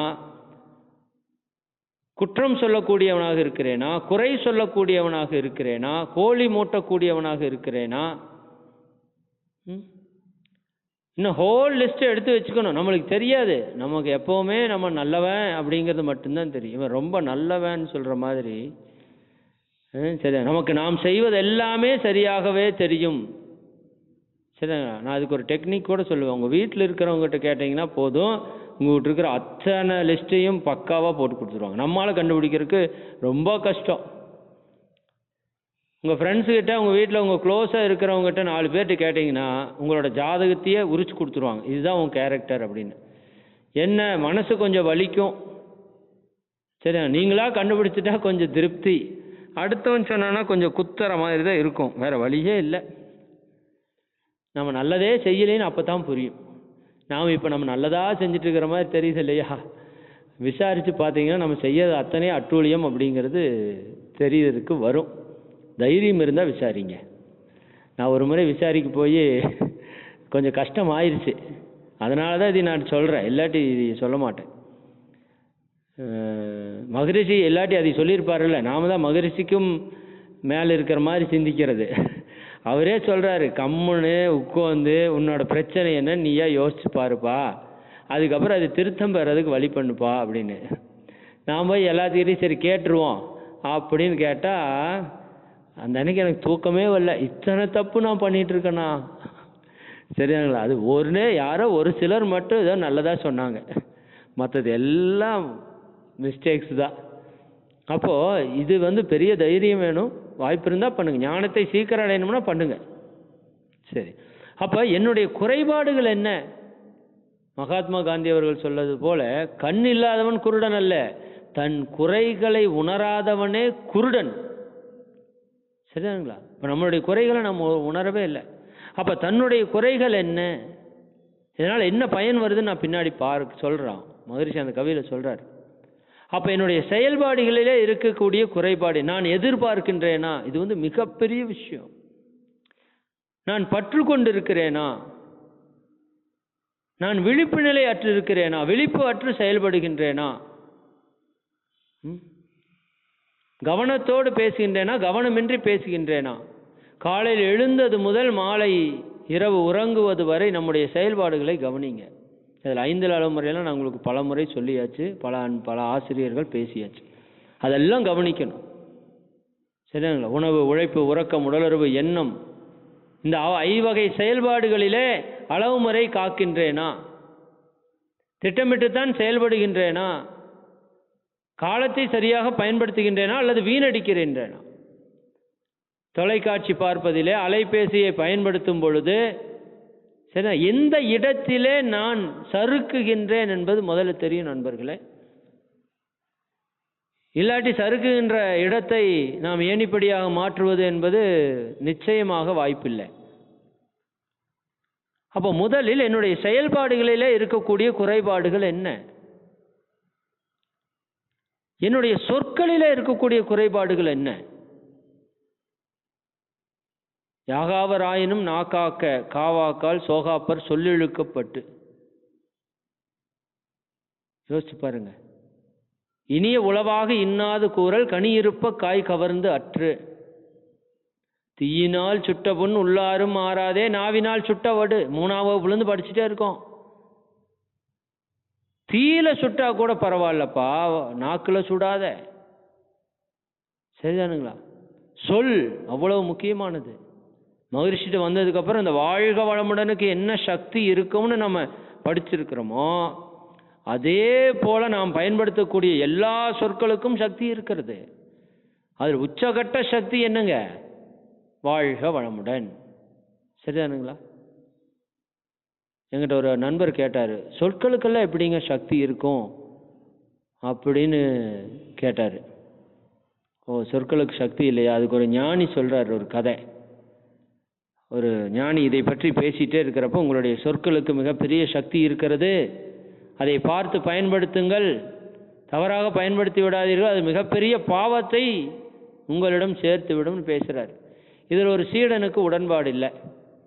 அவன் எந்திரிச்சு கேட்குறான், என்னங்க குரு சொல்கிறீங்க, சொற்களுக்கெல்லாம் எங்கே சக்தி இருக்குது, இதெல்லாம் என்ன ஒன்றும் நம்புற மாதிரி இல்லை அப்படின்னு. ஒன்றையும் அறிவுகட்ட சீடனே அமர் அப்படின்னு சொல்லியிருக்கார். அவனுக்கு வந்தது பாருங்க கோபம். என்னவெல்லாம் பேசணுமா எல்லாம் பேசிட்டான். நீ எல்லாம் குருவா அதுவா இதுவா எல்லாம் சண்டை படிக்கு பேசியாச்சு. சண்டை அடிக்க போகிற அளவுக்கு சண்டையாச்சு. அப்புறம் அவர் மன்னித்து விடுங்கள் சீடரே, நான் அறியாமையில் தெரியாமல் சொல்லிவிட்டேன், மன்னித்து விடுங்கள் அப்படின்னு சொன்னோன்னையும் அவர் சீடர் கொஞ்சம் சாந்தமாயிட்டார். ஐயோ குருவே இந்த அளவுக்கு சொல்கிறாரு அப்படின்னு சொல்லிட்டு என்ன ஆயிடுச்சுங்க, சீடர் காம்ப்ரமைஸ் ஆகி சாந்தமாயிட்டார். இப்போ என்ன நடந்ததுன்னு உங்களுக்கு புரிஞ்சிருக்கும். சரிதானுங்களா? இப்போ சுற்றி இருக்கிறவர் எல்லாம் வியப்பாக குருவை பார்த்து கொண்டிருக்கிறார்கள். என்ன நடந்தது? அவர் ஒரு கேள்வியை கேட்டார். அறிவுகட்ட சீடனே அப்படின்னு சொன்ன உடனே ஒற்றை வார்த்தை என்ன பண்ணிடுச்சுங்க, டோட்டலாக ரைஸ் பண்ணிடுச்சு. அந்த சூழலையே கலவரமாக மாற்றிவிட்டது.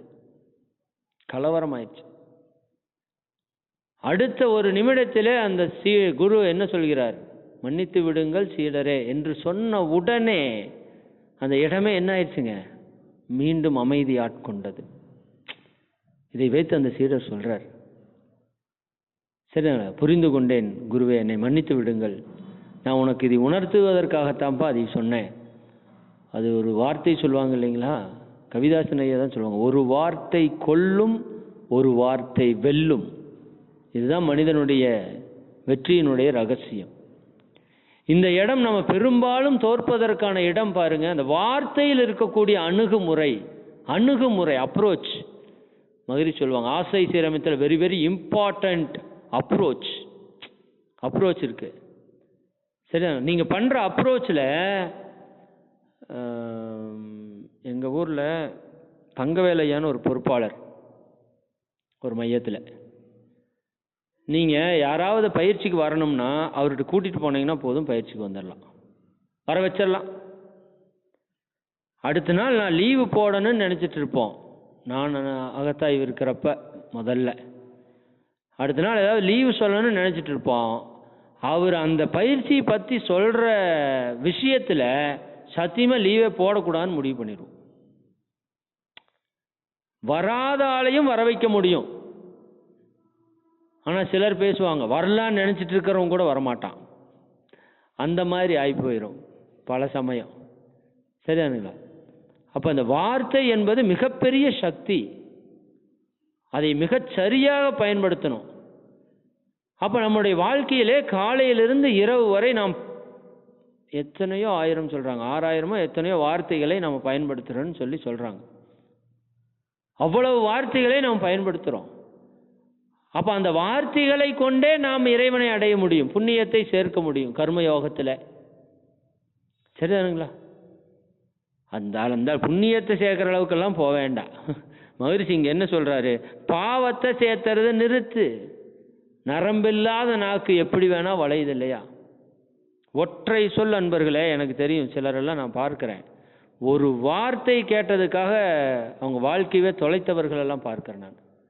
ஒரு வார்த்தையில் கணவன் மனைவி உறவாகட்டும், குடும்ப உறவுகளாகட்டும், தொழில் அகமாக இருக்கட்டும், சில வார்த்தைகள் மிகப்பெரிய பிளவை ஏற்படுத்தி வர்றதை பார்க்குறோம். அப்போ வார்த்தையில் கவனமாக இருக்க வேண்டும்.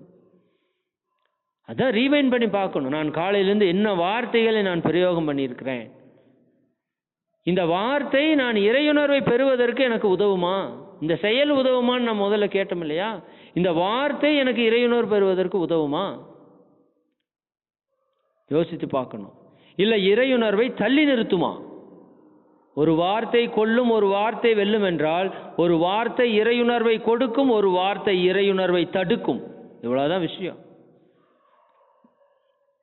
இரண்டொழுக்க பண்பாட்டின்படி நம் வார்த்தை இருந்தால் அது இறைவனை அடைவதற்கான வழிகாட்டும். அதற்கு எதிராக அமைந்தால் அது இறைவனிடமிருந்து நம்மை விலக்கும். வார்த்தைகள் மிக முக்கியம். ஏன்னா அந்த ஏதாவது தவறா சொல்லிட்டீங்கன்னா சிலர் மனசுக்கு உள்ள போய் குத்தி நங்கூரம் மாதிரி பாஞ்சு நின்று அது விஷத்தை கக்கிட்டே இருக்கும். அன்னைக்கு என்ன சொன்னா அப்படின்னு அந்த அம்மா நினைச்சு பொங்குறாங்க பார்த்தீங்களா? அப்போ வெள்ளம் அவங்களுடைய அத்தனை வருத்த அலைகளும் நம்முடைய கருமயத்தில் அப்படியே குபீர்னு பதியும். நல்லா புரிஞ்சுக்கோங்க. இந்த மனிதர்களை துன்பப்படுத்துறதுல மட்டும் கவனமா இருங்க. ஏன்னா விலங்குகளை துன்பப்படுத்தினா கூட அப்போதைக்கு துன்பப்பட்டுட்டு ஓடிடும். திருப்பியெல்லாம் யோசிச்சு பார்க்குமான்னு எனக்கு தெரியல. எனக்கு என்னோட அறிவு கட்டி இல்லாமல் இருக்கிற மாதிரி தெரியல. இவன் தானே என்னை கல்லில் அடித்தான் அப்படியெல்லாம் அதெல்லாம் யோசிக்காது. ஒரு தடவை அடி வாங்கிச்சா கேன்னு கத்திட்டு ஓடிடும். ஆனால் இந்த மனுஷங்க மட்டும் கவனமாக இருக்கணும். ஒரு முறை துன்பப்படுத்திட்டோம்னா 1000 முறை அந்த துன்பத்தை நினச்சி அவங்களும் கஷ்டப்பட்டு, சரிதாங்களா, நம்ம கருமையத்தையும் 10,000 மடங்கு பாவப்பதிவாக மாற்றி விட்டுருவாங்க. நல்லா புரிஞ்சுக்கோங்க. ஒரு வார்த்தை போதும். அதனால் வார்த்தையில் ரொம்ப கவனமாக இருக்கணும். இன்னும் அந்த வார்த்தைகளிலே எண்ணங்களிலே நேர்மறை என்று இருக்கிறது, எதிர்மறை என்று இருக்கிறது. இது உங்களுக்கு தெரியும்.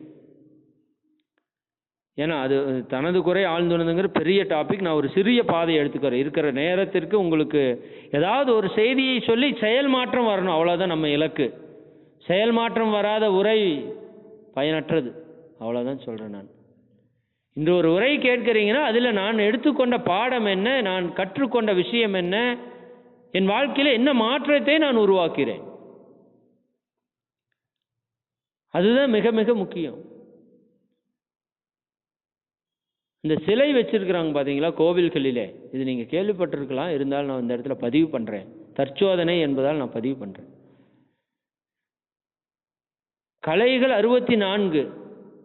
அந்த 64 கலைகளிலே நாம் ஏன் சிற்பக்கலையை கோவிலில் வைத்தோம் அப்படிங்கிறதுக்கு ஒரு தத்துவம் இருக்கிறது.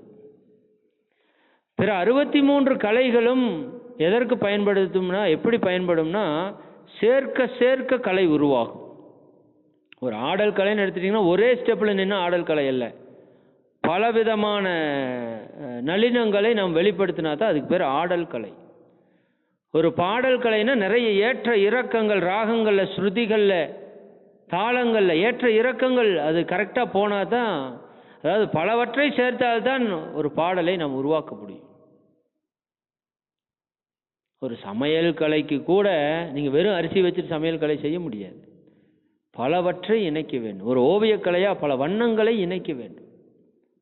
அப்போ எல்லா கலைகளும் எப்படி உருவாகிறது என்று சொல்கிறார்கள், சேர்த்தால் உருவாகும்.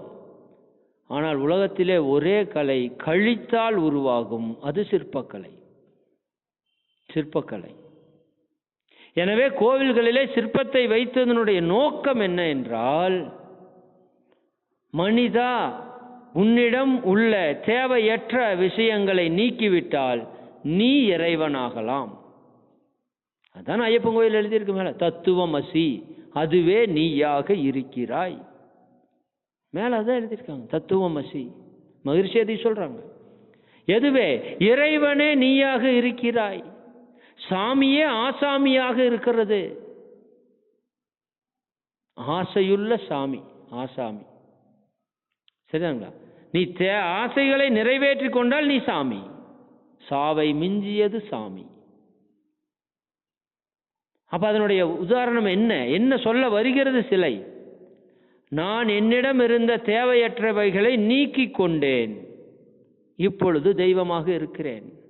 நாம் நம்முடைய கர்ம வினைகளிலே இருக்கக்கூடிய தேவையற்ற களங்கங்களை நீக்கிவிட்டால், மனிதன் மைனஸ் ஆணவம் கண்மம் மாய இஸ் ஈக்குவல் டு கடவுள். சேம் அதே கான்செப்ட் நம்மளிருந்து கழிக்க வேண்டும்.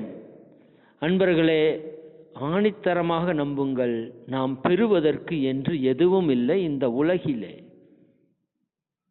அனைத்தும் உள்ளேயே இருக்கிறது. ஒரு சிலர் சங்கல்பம் சொல்றப்ப கூட சொல்லுவாங்க, அருட்பேராற்றல் கருணையினால் உடல் நலம் நீலாயில் நிறைசலும் உயர்ப்புகள் மெஞ்ஞானம் பெற்று ஓங்கி வாழ்வேன். தப்பு. பெற்று தப்பு. பெறுவதற்கு என்ன? அது இல்லையா நம்மகிட்ட? வேத சுப்பையா அடிக்கடி சொல்லுவாங்க, பெற்று சொல்லாத. அதே போல நல்ல உடல் நலம், அது என்ன? உடல் நலத்தில் நல்ல உடல் நலம் கெட்ட உடல் நலம் இருக்கா? ஆளாளுக்கு சேர்த்துறது சங்கல்பத்தில், ஏதோ நம்ம பங்களிப்பு இருக்கட்டும்னு. குரு துரோகமாகிவிடும். குரு கொடுத்த வார்த்தையை மாற்றணும் அப்படின்னா நம்ம குருவை விட உயர்ந்த நிலையில் இருக்கணும். அதனாலதான் சங்கத்தில் ஸ்மார்ட் புக்கில் பார்த்தீங்கன்னா அந்த விதிமுறைகளை போட்டிருப்பாங்க மிக தெளிவாக. இதில் ஒரு சொற்றடை கூட்டவோ குறைக்கவோ கூடாது. அது குரு துரோகமாயிரும். சௌரியத்துக்கெல்லாம் சொல்லக்கூடாது. பெற்று அல்ல, ஓங்கி வாழ்வோம் அப்படிங்கிறது அங்க விஷயம். அப்ப சரி, நம்ம கான்செப்ட் வந்துடுவோம். இப்ப நம்ம சொல்லக்கூடிய சொற்களிலே, நான் அந்த டாபிக் அப்படியே கட் பண்றேன், அடுத்தது போயிடுவோம். சொல்லக்கூடிய சொற்களிலே கவனம் இருக்கணும். சொற்களிலே கவனம் இருக்கணும். அதில் நேர்மறையான சொற்களை நாம் பேசுகின்றோமா, இல்லை எதிர்மறையான சொற்களை நாம் பயன்படுத்தி கொண்டிருக்கின்றோமா? கவனிச்சு பாருங்க. காலையிலிருந்து மாலை வரை எனக்கு தெரிந்து என்னுடைய வாழ்க்கையில் இப்போ கொஞ்சம் கொஞ்சம் மாறிட்டு இருக்கு. முழுசாக மாறிடுச்சுனால சொல்ல முடியாது, கொஞ்சம் கொஞ்சம் மாறிட்டு இருக்கு. ஆனால் பல விதமான நேரங்களிலே நாம் எதிர்மறை சொற்களை பேசிக்கொண்டிருப்பதை நம்மால் உணர முடியுது. உதாரணத்துக்கு, ஒரு பையன் ஓடி வர்றான், உடனே நம்ம என்ன சொல்றோம்? பார்த்துப்போ அப்படின்னு சொல்றோம். அதோட நிறுத்திட்டா நேர்மறை. உளுந்துராத சொல்ற வார்த்தை அப்படிங்க. பார்த்துப்போ உளுந்துராதேன்னா அவன் குப்புற கிடப்பாங்க. நாம் நிறைய பார்த்து. அதே போல வண்டியை நல்லா ஓட்டிட்டு போன்னு சொல்ற, பார்த்து எங்காச்சும் முட்டிடாத அப்படின்னா அவன் போய் முட்டிட்டு நிற்பான். சரிதாங்களா? அதான் ஒரு விஷயம் அழகா சொல்லுவாங்க. யாராவது ஒருத்தர் சத்தம் போட்டு பேசிட்டு இருக்காங்க அப்படின்னா அங்க போய் நாம பயன்படுத்துற வார்த்தையே சத்தம் போடாத. நெகட்டிவ், எல்லாமே நெகட்டிவ். சரிதாங்களா? பாசிட்டிவ்னு எப்படி சொல்லணும்? அமைதியா இரு அப்படியே சொல்றோம். சண்டை போடாத, கோபப்படாத. நம்மளே அப்படித்தான் நினைக்கிறோம். கோபம் வரக்கூடாது, பொறாம வரக்கூடாது, கவலை வரக்கூடாது, கடன் இருக்கக்கூடாது. எல்லாம் நெகட்டிவ் நெகட்டிவ், எதிர்மறை எதிர்மறை எதிர்மறை எண்ணங்களை போட போட போட போட எதிர்மறை நம்மை சூழ்ந்து ஆட்கொண்டு இருக்கிறது. நீங்க பாருங்க, இன்னைக்கு வீட்டுக்கு போறேன், செம்மையா வாங்க போறேன் சொல்லிட்டே போறது. சரிதானுங்களா? இல்லாட்டி ஏதாவது நடக்கக்கூடாது, இந்த மாதிரி எதுவும் நடந்துடக்கூடாது, வீட்டுக்கார என்னை திட்டிடக்கூடாது, வீட்டுக்காரம்மா என்னை திட்டிடக்கூடாது. சரிதானுங்களா? அப்போ சொல்லக்கூடிய சொற்கள் இதில் நாம் ரொம்ப கவனமாக இருக்கணும். நான் பல இடங்களை ஆராய்ச்சி பண்ணி பார்த்துருக்கேன். அந்த விழிப்பு நிலை இருந்தால் தான் இதை ஆராய்ச்சியாக பண்ண முடியும். தற்சோதனைக்கு என்ன வேணுங்க? விழிப்பு நிலை வேண்டும். விழிப்பு நிலை இல்லாட்டி நம்மளால் என்ன பண்ண முடியாது?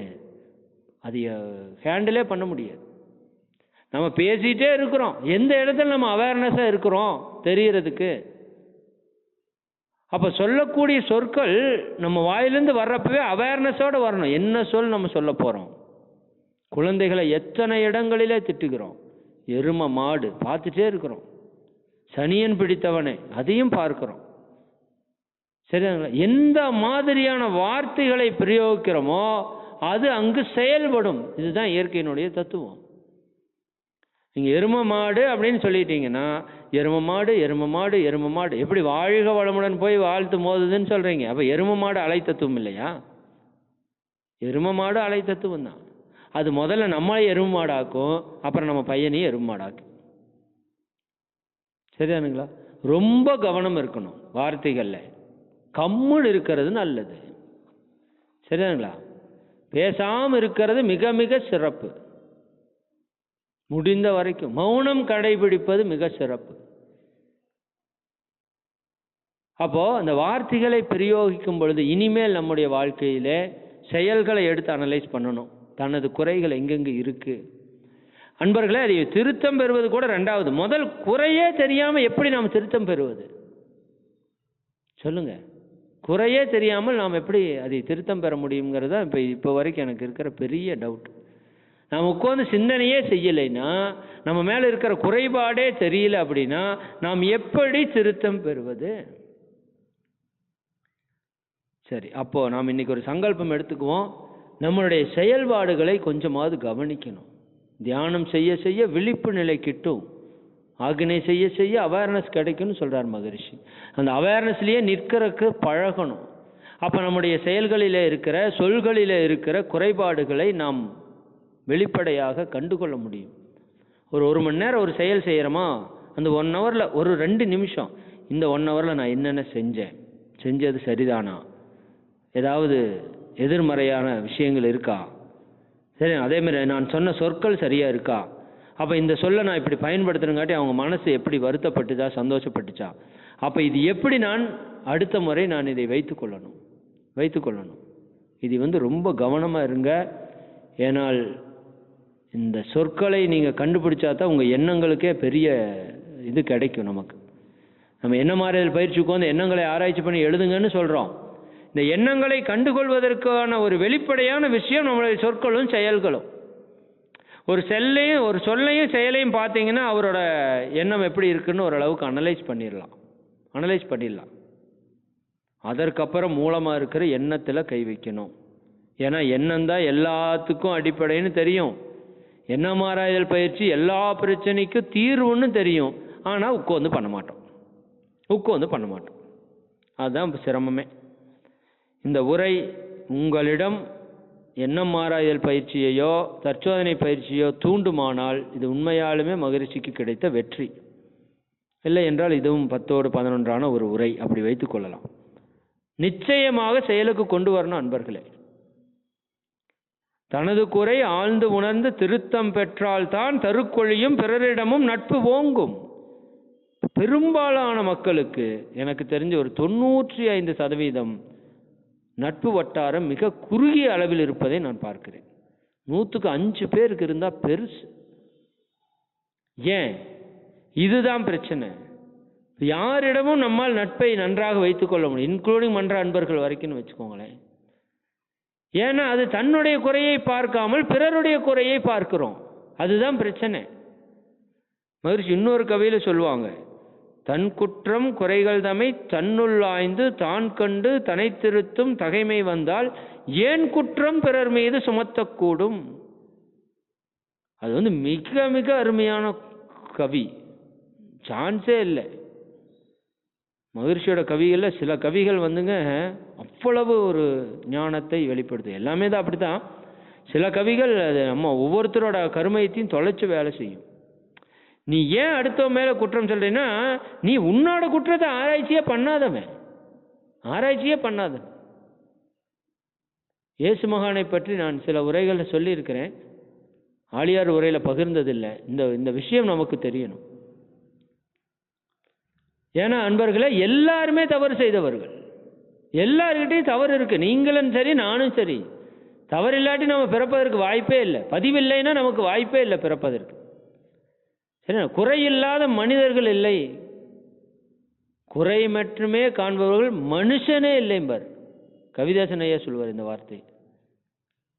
குறையில்லாத மனிதர் இல்லை, குறையை மட்டுமே பார்ப்பவன் மனிதனே இல்லை. சரிதானுங்களா?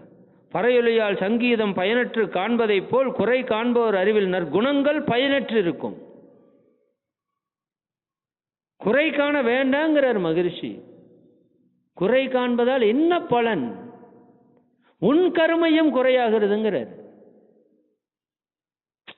நீங்க பாருங்க, குறை சொன்னா உங்களுடைய கருமையத்துல குறைய பதிவு பண்ணாம உங்களால குறை சொல்ல முடியாது. நான் கலங்கப்படாமல், நான் எரியாமல் பிறவற்றை எரிக்க முடியாது. நல்லா புரிஞ்சுக்கணும்.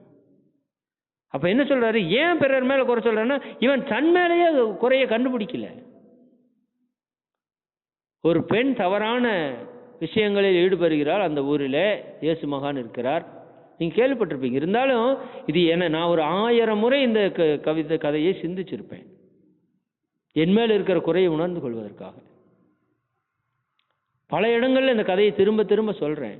இந்த கதையை கேட்பதை நம் நோக்கமல்ல, சிந்திக்கணும். இந்த கதையில என்ன விஷயம் இருக்கு? ஊரார் அனைவரும் கூட அந்த பெண்ணை ஒரு இடத்துல நிறுத்தி அடித்து கொள்வது என்று திட்டமிட்டு விட்டார். இயேசு மகான் வருகிறார். சரி, அவர் வந்துட்டார், மகான் வர்றார், அவர்கிட்ட கேட்கணும். சரி, கேட்டாச்சு. மகானே, இந்த மாதிரி இவர்கள் இந்த தவறை செய்திருக்கிறார்கள், என்ன செய்யலாம் அப்படின்னா, ஒன்று எதுவும் செய்ய வேண்டான்னு சொன்னால் அங்கே இருக்கிற சமூக நியதிக்கு அது தவறாக போயிடும். தவறான பெண்மணி அப்படிங்கிறது தவறாக போயிடும். சரி, அடித்து கொள்ளுங்கன்னு சொல்லிட்டார்னா இவரோட ஹோல் கான்செப்ட் அன்புக்கே எதிர்ப்பாக போயிடும். அன்பை போதிப்பதற்கு அந்த வார்த்தையை சொல்ல முடியுமா? அப்போ இயேசு மகான் சொல்றாரு பாருங்க ஒரு பதில், சான்ஸே இல்லை. இதில் யார் குற்றம் குறை செய்யாதவர்கள் இருக்கிறீர்களோ, குற்றம் செய்யாதவர்கள் இருக்கிறீர்களோ அவர்கள் கல்லெடுத்து அடிக்கலாம்னு போயிட்டார். முடிஞ்சது. இதில் தவறு செய்யாதவன் நீ அவளை கொல்லு கொல்லு, ரைட், கொல்லு, போயிட்டார். மகானுக்கு தெரியாதா? சரிங்களா? அத்தனை பேரும் கல்லை கீழே போட்டுவிட்டு வீட்டுக்கு போனார்கள். இங்கே தான் நம்ம சிந்திக்கணும். பிறரை குறை சொல்றவன், அறிஞர் அண்ணா அவர்களுடைய சிலையை பார்த்து கூட நம்ம பேராசிரியர்கள் சொல்வதுண்டு, ஒரு விரலை நீட்டி பிறரை குறை காட்டும் போது மற்ற 3 விரல்களும் உன்னை நோக்கி நிற்கும். அறிஞர் அண்ணா கையை நீங்க வச்சிருக்கிறத நீங்க பார்க்கலாம். கட்டை விரல் மேலோங்கி, ஆள்காட்டி விரல் முன்னோக்கி, நடுவிரலும் மோதிர விரலும் சுண்டு விரலும் சரியா எங்க நிற்கும்? நம்மை நோக்கி நிற்கும். பிறரை ஒரு முறை குறை கோருவதற்கு முன்பு உன்னை 3 முறை பரிசோதித்துக்கொள். எவ்வளோ பெரிய ஞானம் பாருங்க, எவ்வளோ பெரிய ஞானம். அப்புறம் தன்னிடம் இருக்கக்கூடிய குறைபாடுகள் என்ன என்பதை நாம் நிச்சயமாக இப்பிறவியில கண்டறிய வேண்டும். அப்படி கண்டுகிட்டோம்னா சரிதானுங்களா, அடுத்தவர்கள் மீது நாம் குற்றம் குறைகளை காணுவதற்கு வாய்ப்பே இல்லை. அப்படி ஏதேனும் கண்டாலும் மன்னித்தாலும் மேன்மைக்கே மனம் உயரும் என்று சொல்கிறார். நல்லா புரிஞ்சுக்கோங்க. தன் குற்றம் குறைகள் தம்மை தன்னுள் ஆய்ந்து தான் கண்டு தன்னை திருத்தும் தகைமை வந்துருச்சு அப்படின்னா, தான் கண்டு தன்னை திருத்தும் தகைமை வந்தால் ஒழிய அது வராமல் பிறரிடம் நாம் குற்றம் குறை காண்பது என்கிறது சத்தியமா நிற்காது. அப்புறம் எங்க போய் நம்ம மன்னிக்கிறது?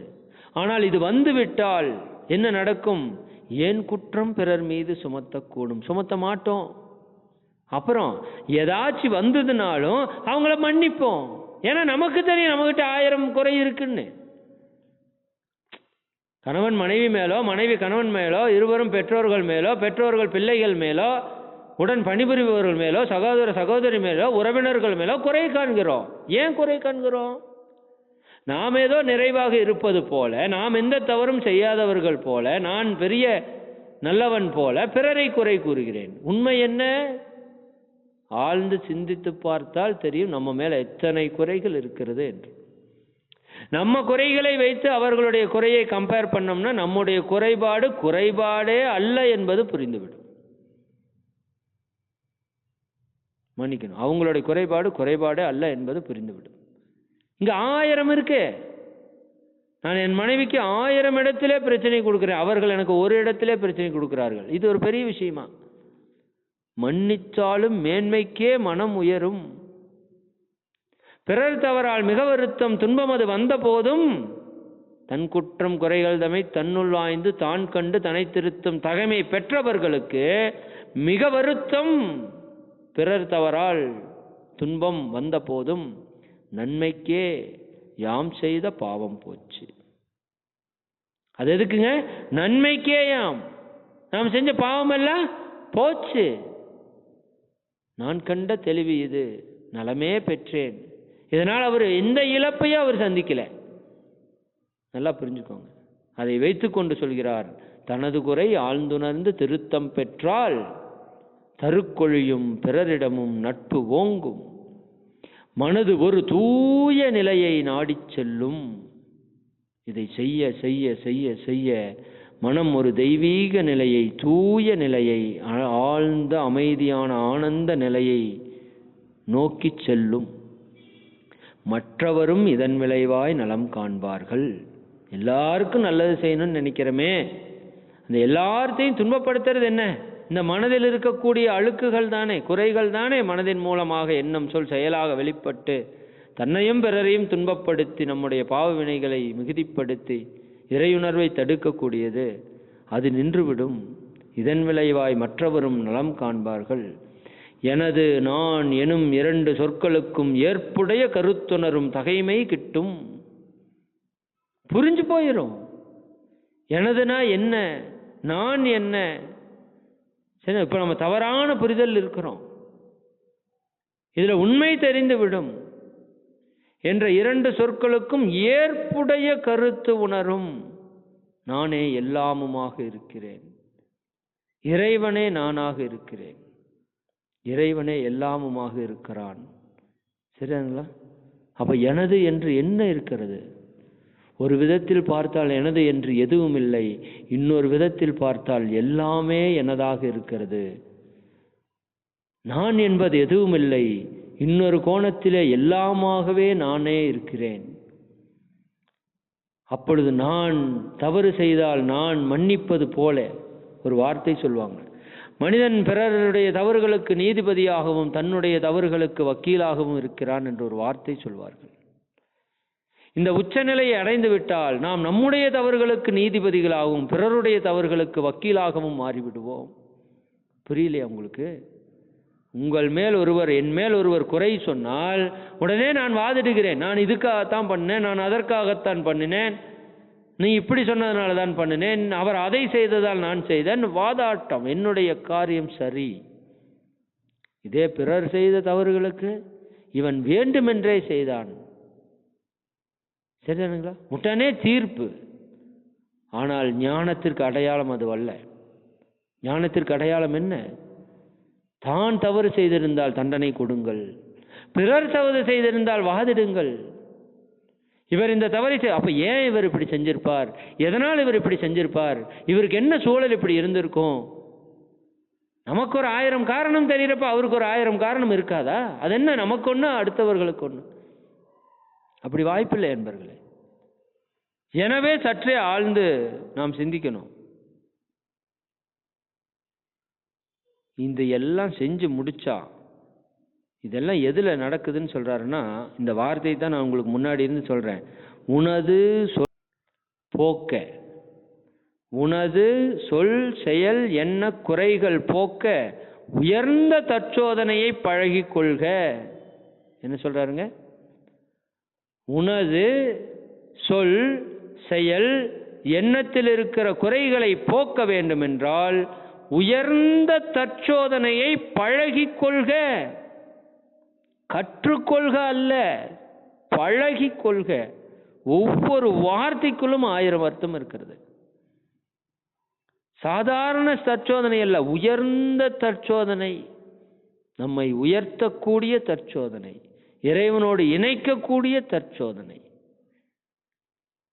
அன்பர்களே, மிக எளிய விஷயம் அது, மிக மிக எளிய விஷயம். ஆனால் நாம் செய்வதற்கு பெரிய வைராக்கியம் வேண்டும். இறைவனுடைய குருவுடைய ஆசிகள் வேண்டும். நம்மிடம் அறிவிலே தெளிவும் வேண்டும். சரிங்களா? அப்போ மகிழ்ச்சி என்ன சொல்றாரு? ஒண்ணுமே இல்லப்பா, ரொம்ப சிம்பிள்ப்பா. இந்த தற்சோதனையை மட்டும் நீ பழகிட்டீன்னா உன்னோட சொல், செயல், எண்ணத்தில் இருக்கிற குறைகள் எல்லாம் போகும். உன்னுடைய குறைபாடுகள் எல்லாம் தெரியும். அதை திருத்தம் பெறுவதற்கான வழியை நானே சொல்லியிருக்கிறேன். அதை மெதுவாக கொஞ்சம் கொஞ்சமாக செஞ்சுட்டு வா. சரிதானுங்களா? தினமும் சிறிது நேரம் இதற்கென ஒதுக்கி, தினமும் சிறிது நேரம், மணிக்கணக்கில் உட்கார சொல்றேன். சரிதானுங்களா? சினம், கவலை இவை இரண்டும் மனிதர் வாழ்வை சீரழிக்கும் நச்சாகும்னு சொல்றாரு. அதுல சொல்றாரு, தினம் சிறிது நேரம் இதற்கென ஒதுக்கி இவ்விரு எண்ணமும் என்னிடம் இல்லாமல் காப்பேன் என்று பல முறை கூறு வெற்றி கிட்டும். முடிஞ்சது, அவ்வளவுதான். ஆனால் சிறிது நேரம் தினமும் ஒதுக்காமல், நம் பழக்கத்திற்கு அதை கொண்டு வராமல் நாம் வெற்றி அடைவது என்பது சாத்தியமில்லை என்பது அருட்தந்தை அவர்களுடைய கருத்து. எனவே அன்பர்களே, இந்த சிந்தனையிலே நாம் அறிந்து கொண்டது, தற்சோதனைக்கு நாம் முக்கியத்துவம் கொடுப்போம். எண்ணம் மாறாதல், ஆசை சிரமித்தல், சினம் தவிர்த்தல், கவலை ஒழித்தல் என்ற தற்சோதனை அருட்தந்தை அவர்கள் வழங்கி இருக்கிறார்கள். இன்னும் அவர் பல கவிகளிலே பல தற்சோதனைகளை நம்மிடம் வெளிப்படுத்தி இருக்கிறார்கள். அதிலே இந்த கவியினுடைய நோக்கம், நம்முடைய செயல்களிலே கவனியுங்கள், கவனியுங்கள், சொற்களை கவனியுங்கள், எந்த மாதிரியான வார்த்தையை நாம் பிரயோகப்படுத்துகிறோம் என்பதை கவனிப்போம், எண்ணங்களை கவனியுங்கள்.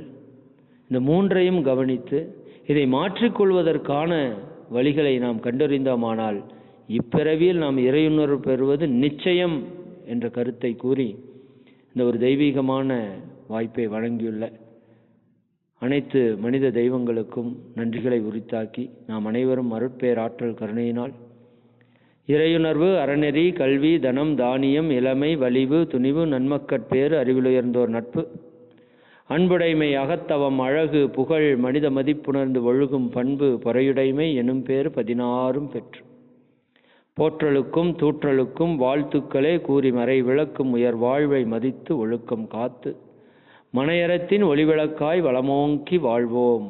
வாழ்க வளமுடன், வாழ்க வளமுடன்.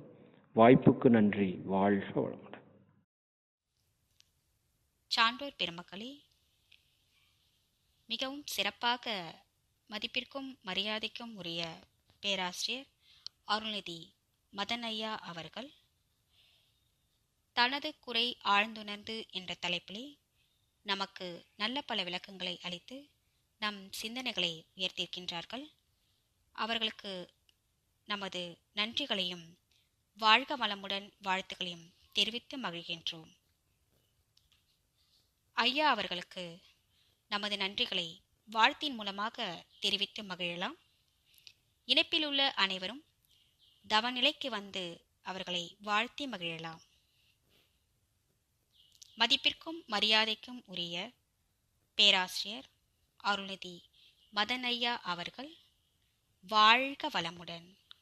ஐயா அவர்களின் உடல் நலம் வாழ்க வளமுடன்.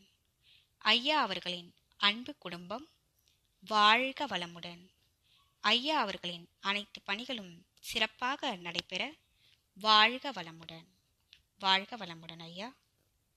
அன்பானவர்களே, நேற்றைய தினம் நிறைய அன்பர்கள் குரு காணிக்கை வழங்கி மகிழ்ந்திருக்கின்றார்கள். இன்னும் நிறைய அன்பர்கள் குரு காணிக்கை வழங்கியும் வருகின்றார்கள். அனைத்து அன்பர்களுக்கும் நன்றிகளும் வாழ்க வளமுடன் வாழ்த்துக்களையும் குருவின் நினைவிலிருந்து வாழ்த்தி மகிழ்கின்றோம். தாங்கள் அளிக்கும் குரு காணிக்கைக்கு இந்திய வருமான வரித்துறையின் ATGயின்படி வருமான வரி விலக்கு உண்டு என்பதையும் அன்போடு தெரிவித்துக் கொள்கின்றோம். இப்பொழுது மேலும் சில அறிவிப்புகளை காணொலி காட்சியின் மூலமாக காணலாம். வாழ்க வளமுடன். வாழ்க வையகம், வாழ்க வையகம், வாழ்க வளமுடன். வாழ்க வளமுடன். வாழ்க வையகம், வாழ்க வளமுடன். வாழ்க வையகம், வாழ்க வையகம், வாழ்க வளமுடன். வாழ்க வையகம். உங்கள் அனைவருக்கும் ஒரு ஆத்மார்த்தமான வேண்டுகோள்.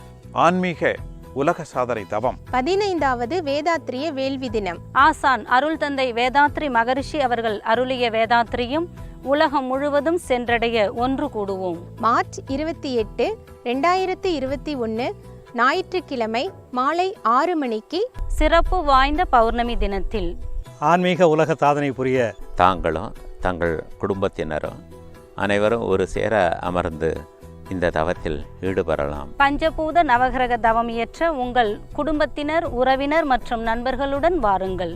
நீங்கள் அனைவரும் வந்து கலந்து கொண்டு இந்த தவத்தை சிறப்பித்து தர வேண்டும். இருந்த இடத்தில் இருந்து கொண்டே ஒரு செல்போன் மட்டும் இருந்தால் போதும், அங்கிருந்து கொண்டே நீங்கள் இந்த பயிற்சியிலே கலந்து கொள்ளலாம். ஸ்கை யோகா டிவி யூடியூப் சேனலை சப்ஸ்கிரைப் செய்து பெல் பட்டனை கிளிக் செய்யவும். அன்போடு வரவேற்கிறோம். உலக சமுதாய சேவா சங்கத்தின் சார்பாக, அருட்தந்தை வேதாத்ரி மகரிஷி அவர்களின் சார்பாக உங்கள் அனைவரையும் வரவேற்கிறோம். மேலும் விவரங்களுக்கு அருகில் உள்ள மனவளக்கலை மன்றங்களை தொடர்பு கொள்ளுங்கள். மார்ச் 28ஆம் தேதி ஞாயிற்றுக்கிழமை மாலை 6 மணிக்கு இந்த தவத்தில் அனைவரும் கலந்து கொள்ள மீண்டும் வேண்டுகிறோம். வணக்கம். வாழ்க வளமுடன், வாழ்க வளமுடன், வாழ்க வளமுடன். வாழ்க வளமுடன். அன்பானவர்களே, இந்த இணைப்பு நமக்கு சிறப்பாக நடைபெறுவதற்கு உதவி செய்த மதிப்பிற்கும் மரியாதைக்கும் உரிய நமது உலக சமுதாய சேவா சங்கத்தின் தலைவர் அருள்நிதி பத்மஸ்ரீ SKM மயிலானந்தன் ஐயா அவர்களுக்கு மனமார்ந்த நன்றிகளும் வாழ்க வளமுடன் வாழ்த்துக்களையும் தெரிவித்து மகிழ்கின்றோம். மேலும் இணைய வழியாக இந்த இணைப்பை காலை 5:30 மணி முதல் இரவு 9 மணி வரை பல்வேறு நிகழ்ச்சிகளோடு பெங்களூரிலிருந்து சிறப்பாக இயக்கிக் கொண்டிருக்கும் உலக சமுதாய சேவா சங்கத்தினுடைய தகவல் தொழில்நுட்ப இயக்குனர் மதிப்பிற்கும் மரியாதைக்கும் உரிய பேராசிரியர் அருள்நிதி கிருஷ்ணமுரளி ஈஸ்வரையா அவர்களுக்கும் மனமார்ந்த நன்றிகளும் வாழ்க வளமுடன் வாழ்த்துக்களையும் தெரிவித்து மகிழ்கின்றோம். மேலும் ஒவ்வொரு நாள் நிகழ்ச்சிகளையும் Vethathiriyam for world piece Facebook மற்றும் ஸ்கை யோகா டிவி யூடியூப் சேனலில் பதிவேற்றம் செய்து பல்வேறு டெக்னிக்கல் சப்போர்ட் உதவிகளை செய்து கொண்டிருக்கும் ஆழியா டெக்னிக்கல் டீம், IT உதவியாளர்கள், நிகழ்ச்சி ஒருங்கிணைப்பாளர்கள் அனைவருக்கும் மனமார்ந்த நன்றிகளையும் வாழ்க வளமுடன் வாழ்த்துக்களையும் தெரிவித்து மகிழ்கின்றோம். இன்றைய தினம் நம்முடைய ஸ்கை யோகா டிவி யூடியூப் சேனலில் இணைப்பில் கலந்து கொண்டு நிகழ்ச்சியை சிறப்பித்த அன்பர்கள் அனைவருக்கும் உலக சமுதாய சேவா சங்கத்தின் சார்பில் மனமார்ந்த நன்றிகளும் வாழ்க வளமுடன் வாழ்த்துக்களையும் தெரிவித்து மகிழ்கின்றோம். இனி நிகழ்ச்சிகள் பற்றிய அறிவிப்புகள். தொடர்ந்து நமது ஆழியார் ஜூம் இணைப்பிலே ஆங்கில நிகழ்ச்சி நடைபெற இருக்கின்றது. 8 மணிக்கு ஆங்கிலத்தில் துரியதவம், 8:15 மணிக்கு பேராசிரியர் அருள்நிதி சிவசங்கர் நாயனார் ஐயா அவர்கள் சென்னையிலிருந்து டிவினிட்டி அண்ட் டிசிப்ளின் என்ற தலைப்பில் ஆங்கிலத்தில் உரை, அதனைத் தொடர்ந்து அறிவிப்புகள் மற்றும் உலகநல வாழ்த்தோடு இன்றைய நிகழ்ச்சிகள் நிறைவு பெறுகின்றன. நாளை நிகழ்ச்சிகள் நாளை வழக்கம் போல் காலை 5:15 மணிக்கு இறைவணக்கம் குரு வணக்கம், 5:30 மணிக்கு 9 மைய தவம் தமிழில் நடைபெறும், 6 மணிக்கு உடற்பயிற்சி, 7 மணிக்கு ஆங்கிலத்தில் 9 மைய தவம், காலை 10:50 மணிக்கு துரியதவம் இயற்றி மகரிஷி அவர்களின் கவிதையை தொடர்ந்து 11 மணிக்கு அறிவறிய ஆன்மீக அறிவு என்ற தலைப்பிலே முதுநிலை பேராசிரியர் அருள்நிதி வேத சுப்பையா ஐயா அவர்கள் கோயம்புத்தூரிலிருந்து நமக்கு நல்ல பல விளக்கங்களை அளித்து 11:45 மணிக்கு நம்முடைய கேள்விக்கான சிறப்பான பதிலையும் அளிக்கிருக்கின்றார்கள். நாளை மாலை 6 மணிக்கு ஸ்கை யோகா டிவி யூடியூப் சேனலில் துரியாதி தவம் நடைபெற இருக்கின்றது. 6:30 மணிக்கு மனமே பற்றிடு விட்டிடு மகிழ்ந்திடு என்ற தலைப்பில் பேராசிரியர் அருள்நிதி அமுதா ராமானுஜம் அம்மா அவர்கள் திருவாரூரிலிருந்து நமக்கு நல்ல பல விளக்கங்களை அளிக்கிருக்கின்றார்கள். 8 மணிக்கு ஆங்கிலத்தில் துரியதவம் ஆழியார் ஜூம் இணைப்பிலே 8:15 மணிக்கு அனாலிசிஸ் ஆஃப் தாட்ஸ் என்ற தலைப்பில் ஆங்கிலத்தில் மகரிஷியுடைய ஆன்மீக அரிய சொற்பொழிவை அனைவரும் கேட்டு மகிழ்வோம். தொடர்ந்து அறிவிப்புகள், அதனைத் தொடர்ந்து உலகநல வாழ்த்தோடு நாளை நிகழ்ச்சிகள் நிறைவு பெறுகின்றன. அனைத்து நிகழ்ச்சிகளிலும் அன்பர்கள் அனைவரும் கலந்து கொண்டு பயன்பெற வேண்டுமாய் அன்போடு கேட்டுக்கொள்கிறோம். ஒவ்வொரு நாள் நிகழ்ச்சிகளிலும் நம்முடைய பேராசிரியர் பெருமக்கள் தாங்கள் பெற்ற அனுபவங்களையும் வேதாத்திரை கருத்துக்களையும் நமக்கு பல்வேறு நிலையில் விளக்கி வருகின்றார்கள். இந்த நிகழ்ச்சிகள் எல்லாம் உங்களுடைய அன்பு நண்பர்களுக்கும் உறவினர்களுக்கும் அனுப்பி வைக்குமாறு கேட்டுக்கொண்டு, அனைத்து நிகழ்ச்சிகளும் வேதாத்திரியம் ஃபார் வேர்ல்டு பீஸ் ஃபேஸ்புக் மற்றும் ஸ்கை யோகா டிவி யூடியூப் சேனலிலும் பதிவேற்றம் செய்யப்பட்டிருக்கின்றது. அனைத்து நிகழ்ச்சிகளையும் அனைவரும் ஓய்வு நேரங்களில் கேட்டு மகிழலாம். மேலும் அனைத்து நிகழ்ச்சிகளையும் உங்களுடைய அன்பு நண்பர்களுக்கும் உறவினர்களுக்கும் அனுப்பி அனைவரையும் நிகழ்ச்சிகளை கேட்டு பயன்பெற வைப்பதும் குருவிற்கும் இந்த சமுதாயத்திற்கும் நாம் அளிக்கும் குரு காணிக்கையாகும் என்று சொல்லி, இத்துணை நேரம் இந்த இணைப்பில் இணைந்த உங்கள் அனைவருக்கும் மனமார்ந்த நன்றிகளையும் வாழ்க வளமுடன் என்ற வாழ்த்துக்களையும் கூறி, மீண்டும் நாளை காலை 10:50 மணிக்கு உங்களை சந்திக்கும் வரை உள்ளங்களில் வேதாத்திரியம் வளர, உள்ளங்கைகளில் வேதாத்திரியம் மலர என்றும் இணைந்திருங்கள் ஸ்கை யோகா டிவி யூடியூப் சேனலில் என்று கூறி உங்களிடமிருந்து விடை பெறுவது உங்கள் அன்புக்குரிய பேராசிரியர் ஜெயந்தி சாமுண்டீஸ்வரன். நன்றி. வாழ்க வையகம், வாழ்க வையகம், வாழ்க வளமுடன்.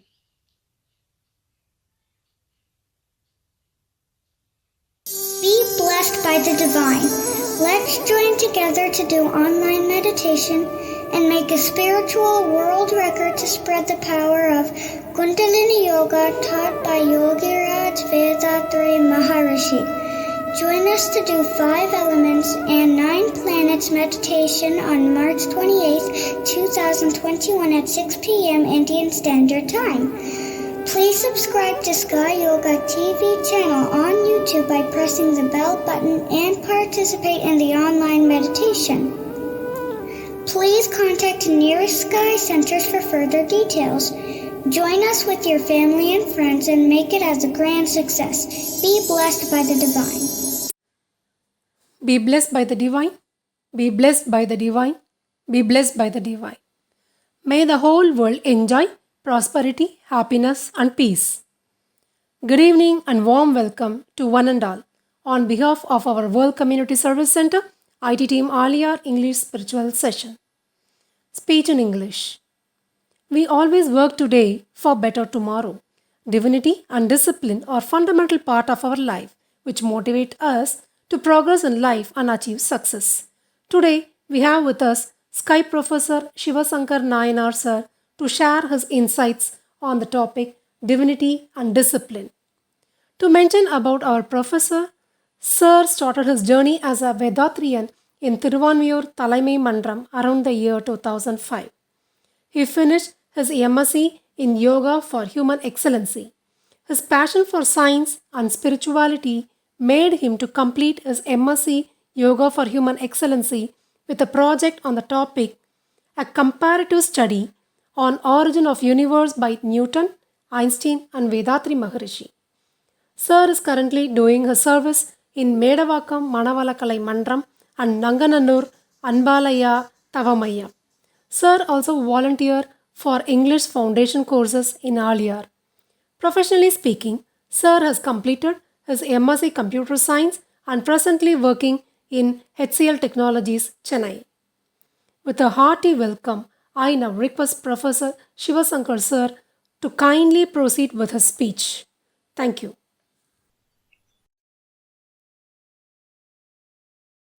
I saw a puppy trying to cross a village road, crawling pretty slow across.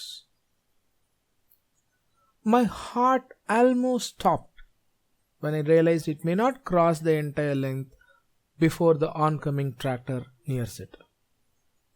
I jumped out of the cycle and ran to grab the puppy away from the harmful way. Or at least that is what I thought I was doing. Dear Vedatrians, cause and effect is all what can be defined in other terms as divinity and discipline. The tractor driver, seeing me jumping across the tractor, applied a heavy brake. The whole sugarcane load bolted forward and the extra load came on his shoulder and injured him. Cause and effect, divinity and discipline. It is the nature of the divinity to hide things beyond our control from our perception. We are always half blind people, I would say, roaming on the surface of the earth. We see what we think, not what is there. It is our perceptions, preconceived notions, and our life experience that blinds us mostly from seeing with plain intelligence at that particular present moment. When myself, as a kid, saw the puppy crossing, I only thought about the puppy. When the tractor driver saw me crossing the road, he only saw myself and wanted to protect myself from harm's way, but finally ended up injuring himself in this whole process. My act of kindness in the direct sight probably saved the puppy from possibly coming under the wheels, but caused greater damage to fellow human being, our tractor driver. This has always been an unresolved mystery to me, fellow Vedatrians. How can an act of kindness harm another person who is not in my vicinity at that point? By doing something good to some people, are we doing something bad to others? That is $1 million question. The answer lies in cause and effect. Divinity has a discipline in itself, and we call this disciplinary action as karma. It follows a perfectly aligned physical and chemical properties that we have researched and understood with our advanced scientific tools. We have an enhanced vision. Now we can see and study even energy particles like Higgs boson. We can perceive and model an entire galaxy and have understood every galaxy that has a black hole in its center. And this black hole is the one that shapes the galaxy, is also something we are coming to know now. Yet, we still are struggling to understand the cause and effect, the divinity and the discipline in divinity that forms the basis of whole existence of this entire cosmos. Our Swami Yogiraj Vedatri Maharishi propounded a beautiful concept to understand the divinity and the innate discipline it follows. Swami said, if we throw a stone in a pond, it creates ripples. And these ripples are nothing but the vibrations the stone caused in the surface of the water by pushing water in one point. And as we know, every action has equal and opposite reaction. Due to surface tension, the pushed water bounces back and rises high, and again goes down and oscillates like a pendulum vertically. And again, due to surface tension, the adjacent water molecules strung together and held together starts radiating its vibration as a wave. A wave is nothing but a vertical displacement of water. Do you agree? At any point, oscillating like a pendulum vertically. There is no water that is getting pushed out to the banks of the pond. From the epicenter of where we threw the stone, the water remains as is in the pond. There is no displacement horizontally. So if we see, it's just water and it's vibrating up and down. If we subtract this up and down movement, Swamiji says, what we get is just the stagnant water. Now, the example Swamiji gave is a two-dimensional example. If we translate this into a three-dimensional space, then we can understand, like the water surface in the pond where the wave was formed, the entire cosmos is filled with dark energy, the primordial force. When the primordial force, due to its self-compressive nature, came together and spin through push and pull, they coagulated together to form a formative dust particle. And we all know that this is the first formed particle which our Swamiji calls as Irai Thugal, which can be roughly translated in English as God particle. Then the God particle comes together to form the first element in the 5 elements that we see in our cosmos, named wind. Vinn, wind, goes on to form the rest of the 4 basic elements that we see in our day-to-day life: air, fire, water and earth. One of the very important questions I had in my mind was, what happened to the dark energy that came together to form formative dust particle and then, the God particle and then wind? They all got transformed at once? Shakti Kumaravil Ayya helped me understand in Swamiji's own word, Vin Mudalana Aimbudamam, meaning wind is there as wind itself and also got transformed as 4 other elements. Similarly, the dark energy also exists even today as it is, and only a portion got transformed into the particulate matter that we all see today. And that is the reason why we can see dark energy between any 2 subatomic particles.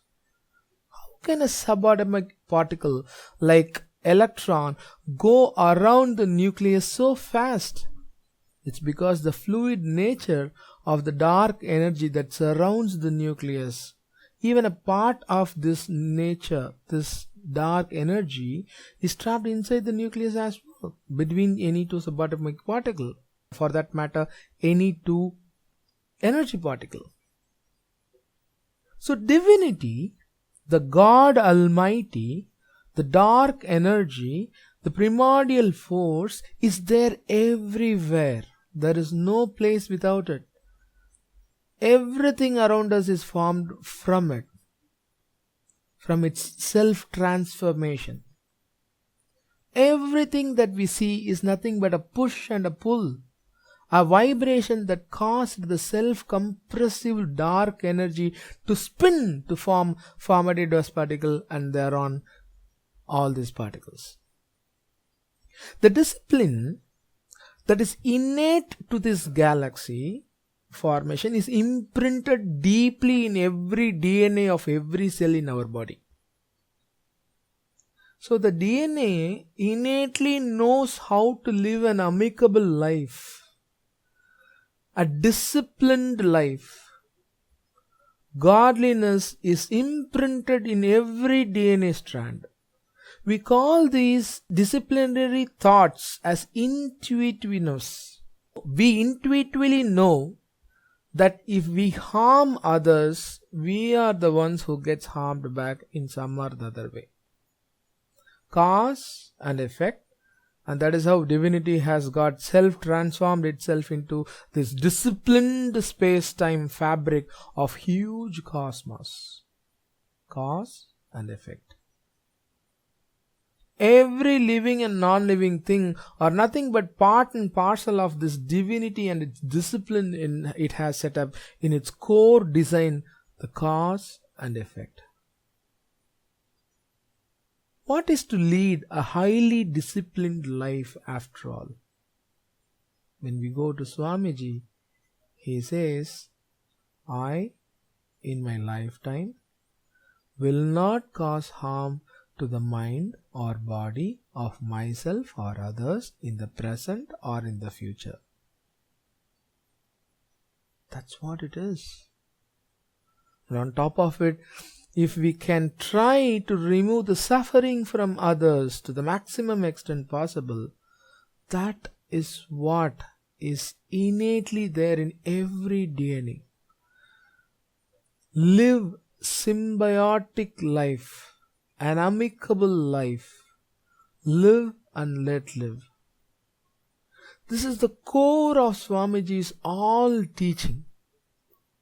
This is the core of discipline in the divinity. This is the core of everything that has formed around us. And this is the core that each one of us must follow and teach others to achieve world peace. Be blessed by divine. வாழ்க வளமுடன்.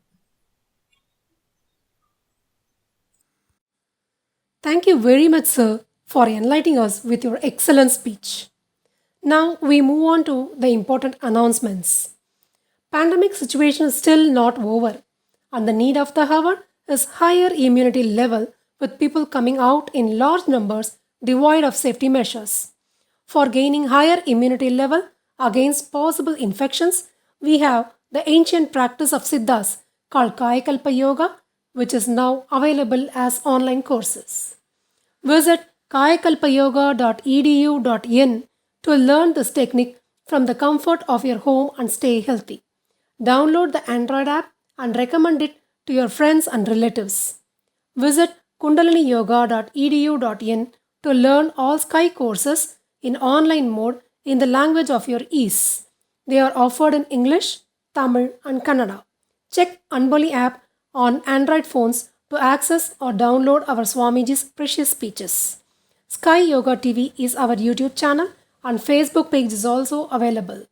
Connect with them and subscribe to get notifications about all our programs and listen to all past speeches of our professors on various concepts of Sky Yoga. Join our special meditation session individually for Guinness World Record on 28 March 2021 at 6 p.m. by subscribing to Sky Yoga TV YouTube channel. Click the notification button for updates. Donate generously to World Community Service Center through Anboli app or vedatri.edu.in, our Prime website. All donations are eligible for income tax exemption under Section 80G. It is time for us to express our gratitude. Let us all come to Turiya State to bless our Professor Shivasankar Sir for his excellent speech. Professor Shivasankar Nayanar Bernard Shah Sir, be blessed by the divine. His good health, be blessed by the divine. His loving family, be blessed by the divine. His divine services, be blessed by the divine. We would like to extend our blessings to the Sky meditators for their kind donations. Your generous donations will help us a lot to serve the society.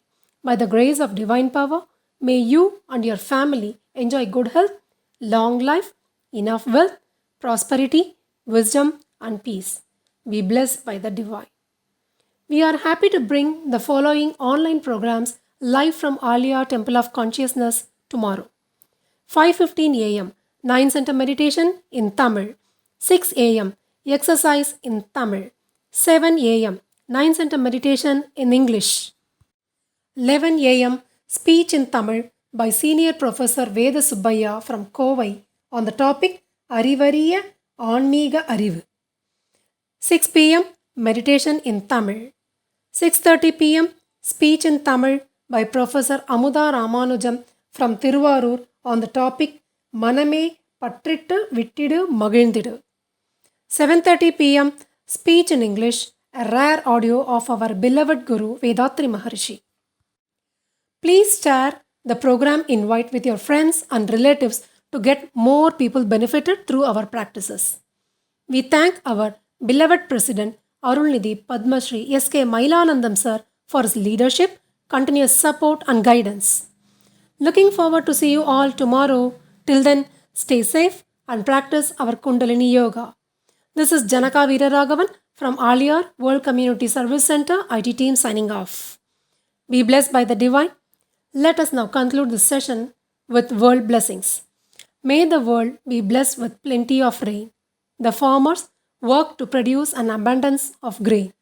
Let practitioners of all prosper, flourish and grow, and cultures progress through the need to share and grow. Let the rulers be beyond feelings of anger or fear, illiteracy, poverty and all evils made to disappear. Let the true lamp of knowledge burn steady and bright. Our sense of duty guides us along paths always right. Be blessed by the divine. Be blessed by the divine. Be blessed by the divine. Good night.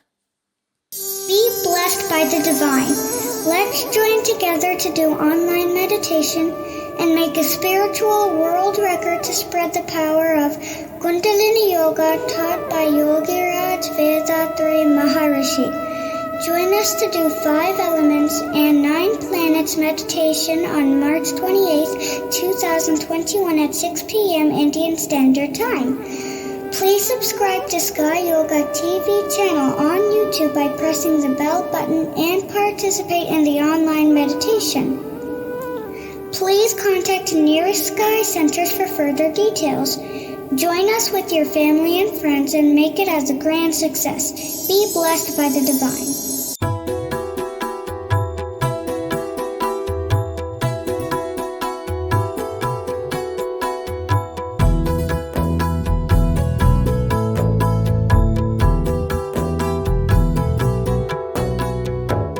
உலகமெல்லாம் பருவமழை ஒத்தபடி பெய்யட்டும், உழவரெல்லாம் தானியத்தை உவப்புடனே பெருக்கட்டும், பல தொழில்கள் புரிகின்ற பாட்டாளி உயரட்டும், பகுத்துணர்வில் தொகுத்துணர்வு பண்பாட்டை உயர்த்தட்டும்.